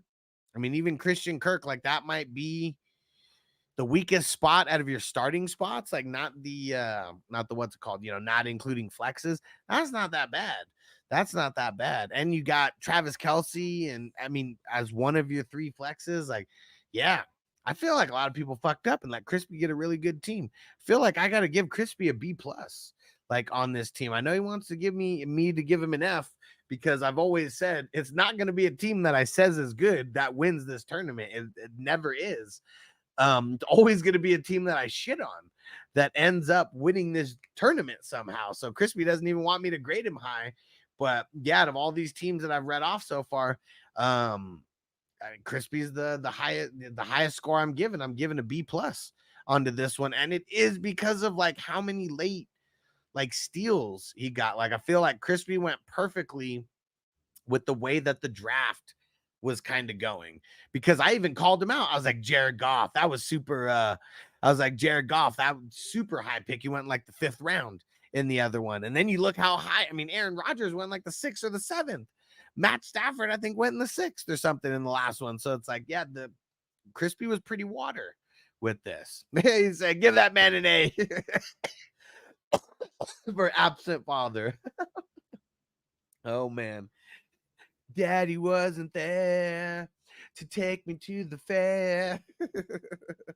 Oh, man. That's so funny. Crispy, you're the man. And damn, Crispy and Song, I mean, it's not surprising that those were two of the better graded teams. I mean, because these guys are on a mission. They're on a mission. And Big Bros, Crispy always sniping me when I'm next to him in these drafts. I mean, that's the thing. Crispy's always sniping everybody. Look at the kind of value that he was getting in this. Like, I mean, I said he overreached on Goff, but not for this draft, like specifically. Crispy just, you know, like really not trying to inflate Crispy's ego, because yeah, right here, buddy, right there. But man, this was a really good drafted team. Like it really was. I've never like talked about how good Crispy's draft is either, but I feel like he got so many people at like good value. That's what makes me like it more. And that makes it rigged. All right, where's Bees? Bees, you still in the kitchen whipping some stuff up? We're gonna give you a grade, and this is number 6. Or wait, no, where's Ghost Monkey? Ghost Monkey, you still in here? Did Ghost Monkey tell me to grade him? I think Ghost Monkey was gonna be after 5th. Ghost Monkey, you still in here? Let me know if you are. Man, I've gone super slow. That was like an hour ago. He said grade. We've been talking a lot for these grades. I mean, this is kind of the most fun part though of the draft is the grades. So yeah, Ghost Monkey, let me know if you're still in here. We'll do yours first. If not, well, actually, we'll just do it either way. He'll come back and watch it, I'm sure. So Ghost Monkey, he's doing, let's see, wide receivers first, and looks like pretty heavy in the top 10 rounds with wide receivers. Chase, London, Diggs. And this is the first time I saw Diggs drafted above Nico. And all right, Ghost Monkey still here. Here we go. Devonta Smith, Terry McLaurin. Feel like he got really good value on the wide receivers. And I think everyone was going so heavy on QBs that left a lot of value out there for the wide receivers and the running backs. And I mean, he took advantage of it on the wide receiver side of things for sure. I mean, those 4 being starters, I can't. I feel like I can't give it an A, but I feel like that's no lower than an A-. Like, I mean, there's a lot of depth there. I mean, you got 5 guys who were, I mean, going to be very solid on like a week-to-week basis. I'm gonna give that an A-. I'm gonna give that an A for the pass catchers, because I kind of like all 5 guys, like top to bottom as well, and for where you got him. Maybe Diggs, I like getting him a little bit later, but 5'11" is not bad. So yeah, I'm gonna give that an A for the pass catchers there. And I mean, really, it's only wide receivers in this case. And then QBs, Burrow and Geno. I mean, Burrow, he's like a B+. Like, I mean, he's really like an A- player to me, like right now. Geno, though, I mean, Geno's like, he's still got the weapons for this year. He's still like a B-, like to me right now. So I think I'm gonna give that a B+ for the QBs. I mean, only the starters. Let's see what the bench depth. But yeah, I mean, Geno, it's the cast of characters that he has over there. I mean, he might still have the best wide receiver trio like in the NFL right now. So I mean, I know a lot of people talk shit about Geno, but that's good late value, and I feel like I can't lower Burrow that much because of Geno. So yeah, we're gonna be B+ for the QBs. Running backs, though, I mean, that's where things get a little sketchy for sure, because you got Josh Jacobs, Nick Chubb, and Zach Moss. I mean, I know a lot of people are kind of high on Zach Moss. I mean, I feel like you drafted him in a decent spot. I mean, last spot on the starters, you know, that's probably where you got to get him around the 10th round. I can't grade it super up because of Nick Chubb, because what if he misses a bunch of games at the beginning? I love getting Nick Chubb. So I'm not mad at it. You just have nothing in front of him besides Jacobs. So I feel like the running backs, it's not horrible like at all. I really feel like I'm gonna give that a B minus, like maybe even fringing on a C plus, like right there. Just because if Chubb doesn't start at the beginning of the season, maybe that hinders some stuff. So really, just because of the injury, I got to downgrade Chubb a tiny little bit. Even though I love him, I mean, look where we're drafting. We drafted him in the 8th round. He comes back and is any kind of like normal Nick Chubb from the past. I mean, shit, Nick Chubb could be a league winner, you know, this year, but got to come back. I mean, there's a big asterisk on is he going to come back and kill it. But yeah, still either way, B minus, maybe even a C plus. But either way, I mean, the offense, you did really good, like on the offense for sure. Bench depth, Javonte Williams, I mean, it is what it is. Chase Brown, I mean, at least you got both Cincy guys. See, that makes me like your bench a little bit more now that I saw it. Jalen Wright, Michael Lloyd, it's Michael, right? Or Marshawn Lloyd, there you go. Marshawn Lloyd, Cole Kmet, kind of blah. Sam Howell, at least you got the backup. Makes me like the bench a little bit more when you're doing things to give yourself the insurance. Burton, I mean, that could be a good late pick. I mean, a lot of people, especially with Tyler Boyd out of there, like maybe he could sneak in. I don't think the tight ends are going to be a thing over there. So maybe Burton could slide in, like be that second half, you know, rookie wide receiver that people are picking up on waivers because it's actually like, you know, wide receiver 3 territory, wide receiver 2 territory in random weeks. Chig, I don't think he's going to be shit this year. DJ Chark, I talked about it. I mean, that's a random dart throw at the end, but not a lot of people in front of him that are worth a shit at the wide receiver position, and it's Herbert, so that could be a good late pick. And then Browning, I mean, you're just, you know, doing your thing, getting your QB insurance. I'll never be mad at QB insurance in the 30th round. You know, you got to have a little QB insurance just in case. And so I think all in all, wait. We didn't even do defense. I just know that he has, I know your defense is fucking legit because I've been reading them out along the way as well. Josh Allen on the Jags, Bobby Wagner, Joker, Brian Branch, Devin White. I mean, that's fire for the IDP right there. I'm gonna give that an A minus for the IDP. I can't give it a straight up A, but I will give that an A minus for the IDP because that's hitters at all 5. And Brian Branch, I mean, I think we all expect him to take a little bit of a leap in his second year after what we saw in year 1. So yeah, and Devin White, I feel like he's gonna kill it like over there in Philly. People are gonna try to run on Philly and keep the ball away. Devin White's gonna get hella tackles like he always has done. Maybe he gets it, man. I would like to see him get back to the form where he's getting like 3 INTs like in a year. That would be sweet. I mean, 1 to 2, that's all right. You get to 3, it's like that's just a different level. Not a lot of linebackers are getting 3+, and I know he can get back there. Let's see, IDP depth: Christian Wilkins, Brian Burns. I mean, it was super great late IDP picks. Dallas Turner, yeah. Rashawn Gary, yeah. Divine Diablo, pretty solid. I'm gonna give that a C+ because of Wilkins and Burns. The other guys kind of blah. But all in all, I feel like Ghost Monkey had a really, really well-rounded draft here. I mean, the wide receivers and QBs definitely raising the average. The IDP starters raising the average. I mean, I think all of those were, I mean, averaging out as a B+, A-. Running backs bring it down for sure. And IDP depth, I mean, kind of brings it down. But, man, I mean, Ghost Monkey's not playing around, man. I think that this is a B+ team, like, as well.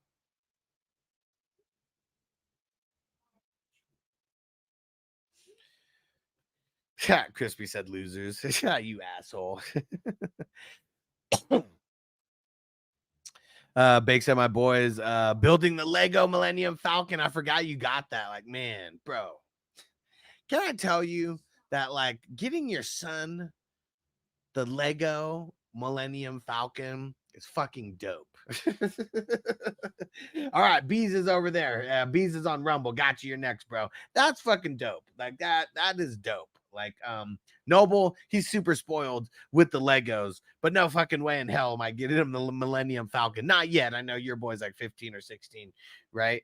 But yeah, that's super fucking dope. And he said he's on bag number 5, 1351. Wait, is that the big one or is that the new one?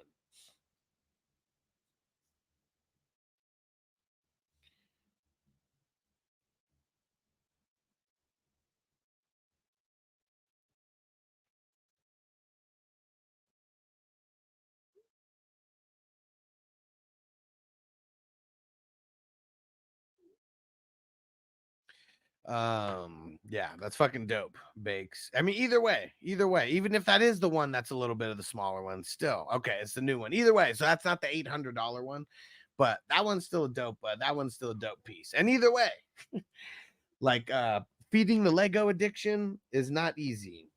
It's not easy. Legos are very, very expensive. I think Bees, our man Bees Barbarian says into the Legos, right? Like, man, I think he has the I think he said he has the Titanic and was working on building that. Man, I would love to have the Titanic. That looks like such a fun build, but it's so fucking big. It's like 4 feet wide or like some shit like that. Like, where the hell do you even put that thing? Like, need to like literally build a shelf like in your house just to house it. But such a work of art. And Song said, Crispy, he said, let's just split the winnings. He said, not. Good draft, crew. All right, Bees, you're next, bro. Let's see. All right, let's see how this worked out for Bees, because he said he was all over the place, running all around and everything. And he said, risking life and limb. Risking life and limb for the draft.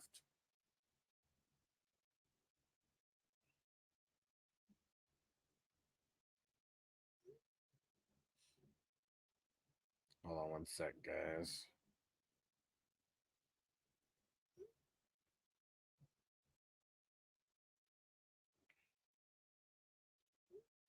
B said, yeah, I got all types of Legos. I've not been working on them since got a bit dinged up in early construction. I know how that goes. Well, hey, if you ever want to sell any of those Legos at any kind of a discount because they're opened, I'm so down to like buy anything and like turn them into Lego videos. Like if that's a thing,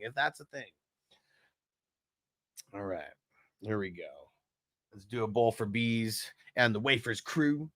Go follow Wafers if you guys have IG. It's Wafers Official, WAFERZ Official on Instagram. They always have good content for the weed smokers, that's for sure. And if you're in Cali, just go search for Wafers at whatever dispensary you're at. See if they're there, because yeah, it's the shit.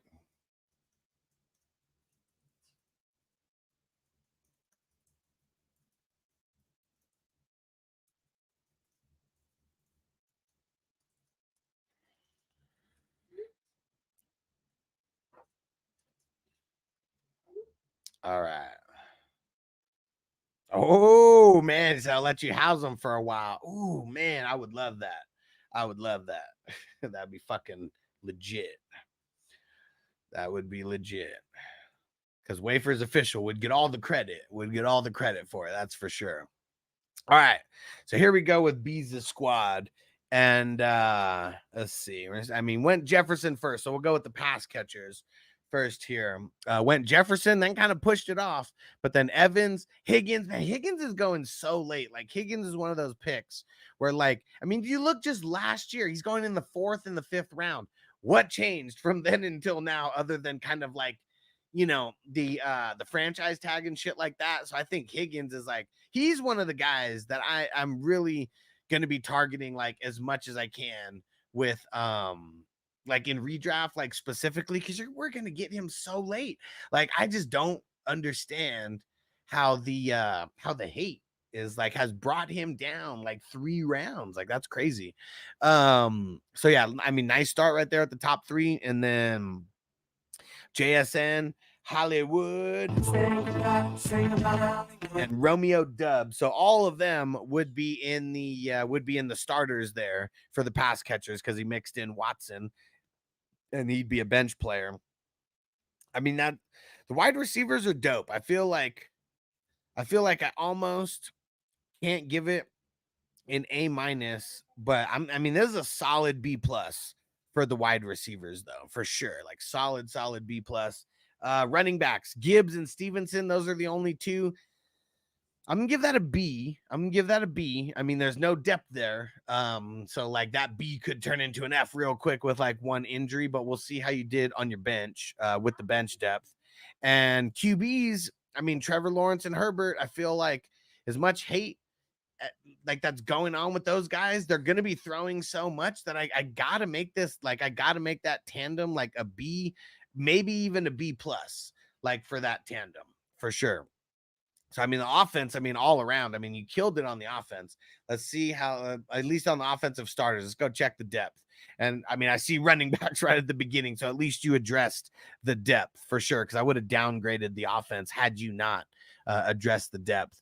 And got Miller, got Pierce. I don't know how Pierce is going to be, but hopefully he does better than what he did last year, at least being like, you know, I don't think he's going to be the 1B, but let's see if he gets what kind of volume he gets being like the backup over there.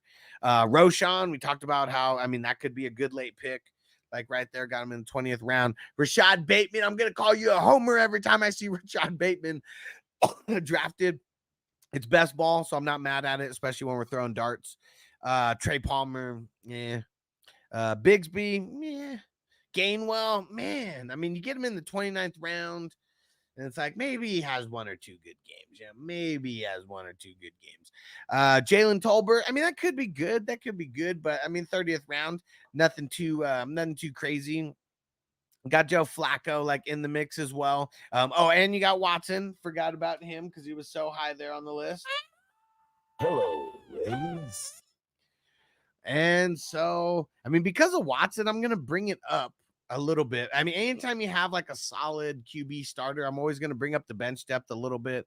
And I feel like your RB depth helps me bring that up a little bit. There's like a C+, but almost fringing on a B- there. You got a lot of blah in there, but it is the bench and we are just throwing darts. So yeah, it's like a solid C+ or B- for the bench depth there.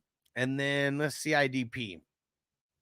TJ Edwards, very nice. Quincy Williams, probably drafted him too high, but I mean, he warrants the pick. Quay Walker, probably drafted him too high because I think you got him in like the 18th or 19th round last time. People are kind of waiting on him, but he warrants the pick. Very solid. Azeez Al-Shaair, I like him way more going to the Texans than where he was originally, so I love that pick. And then Frankie Louvu, I mean, hella solid. Man, I mean, I feel like this is an A- like squad to me, like right there for the IDP. I mean, very, very top heavy. Like all these guys could like easily average 20 points a game, like for any kind of stretch of the season. So yeah, that's an A- right there. It was a little bit top heavier. I might have given it an A, but A-. Very, very solid core. Trey Walker, I mean, shit, that's like a waste of a pick. I'm almost downgrading you for getting Trey Walker there. But you made up for it by getting Mad Buki. Yeah, Trey Walker, everybody who's listening right now, don't fucking draft him. He sucks. Like, he's not lived up to expectations. He never should have been the number 1 draft pick. He sucks. He's maybe we get a 3rd-year break out of him, but I've never seen it. I've never seen it at any point of anything that he's doing with any kind of tape in the NFL that I would ever want to house him on IDP. So just, he's like the Danny Pesos of IDP. Don't draft him. Jalen Pitre. I mean, see, you're making good picks to back it up. Trenton Simpson, man. Tell me something good about Trenton Simpson. Like, did they get rid of Patrick Queen for Trenton Simpson? Is he really gonna go into this role like Patrick Queen? Like, for my shares of him, I really hope so. I want to believe in my heart because he was one of those guys when he was a rookie. Very, very I was very, very high on him for sure. And it looks like that's it for the bench depth. Trey Walker brings it down. He really does. He really does. It would have been a B- had you not had Trey Walker. I got to give it a C+. Got to give it a C+. Man, Bees did really good. He did really good.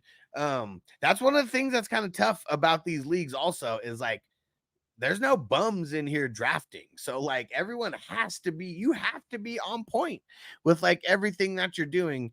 I feel like Bees was like, man, I mean, the offense, all of the offense is bringing the average up. I mean, shit, the IDP is bringing the average up. I mean, this is another B+ team like right here. I haven't seen a team good enough to grade an A- like overall. Just because I feel like we got to have like 4 people in the league who don't know what the fuck they're doing. And it's like, you know, maybe it's like the first time they've ever drafted or something to where like guys will just get like crazy value on players. But yeah, I feel like Bees doesn't have too many weaknesses, you know. I mean, the RBs, I mean, obviously it falls off a cliff, you know, but at least you got a lot of value. And I'm not grading anybody based on anyone potentially getting hurt. Like that's like another thing. Like I wanted to make like I know last year, like I kind of like maybe we'd grade people a certain way because like, oh, this motherfucker is gonna get hurt or whatever. But nah, I mean, I'm not gonna grade people like that based off of you know, at this point in the season. Let me see here. See if I can open this up all the way. We'll see how much of the draft board people can see here. There we go. Big chunk of the draft board there. There we go. All right. Appreciate you guys rocking with us. Hey, everybody on Twitter, aka X, Let's go give it to you. throw in a comment so we know you're not all fake people over there. There was 5 dozen people watching for the longest times. Now it's like 8 dozen people that are watching on Twitter. No comments though. No comments. What's going on? What's going on? And B said, I figured a lot of dart throws could make up for a lack of depth. For sure.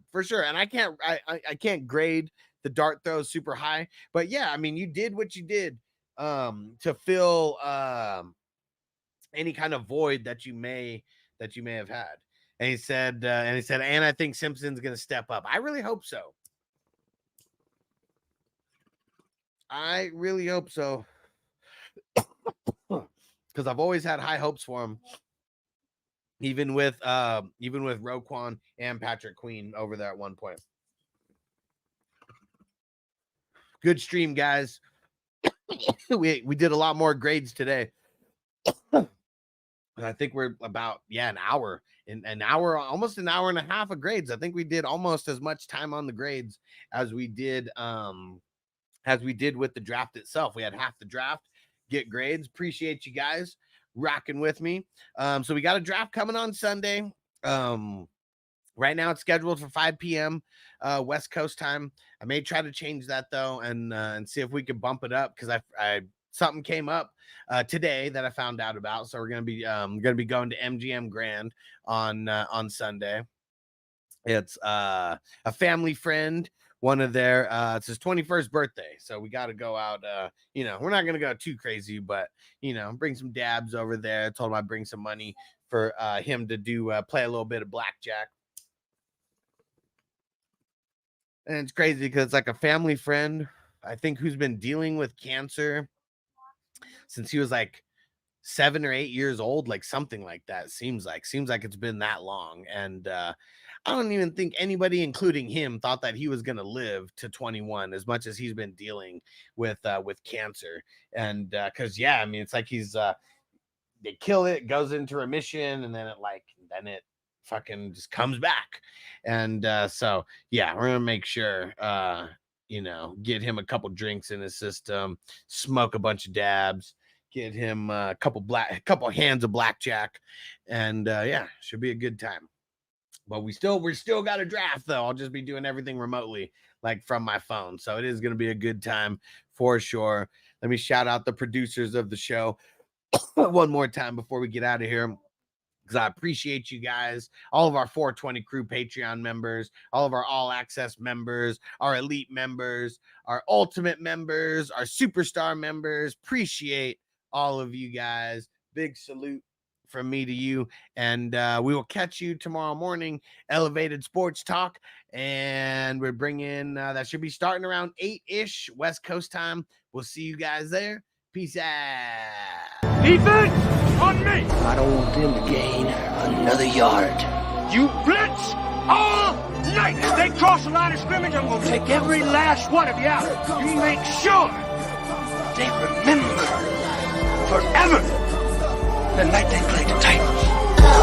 Here comes the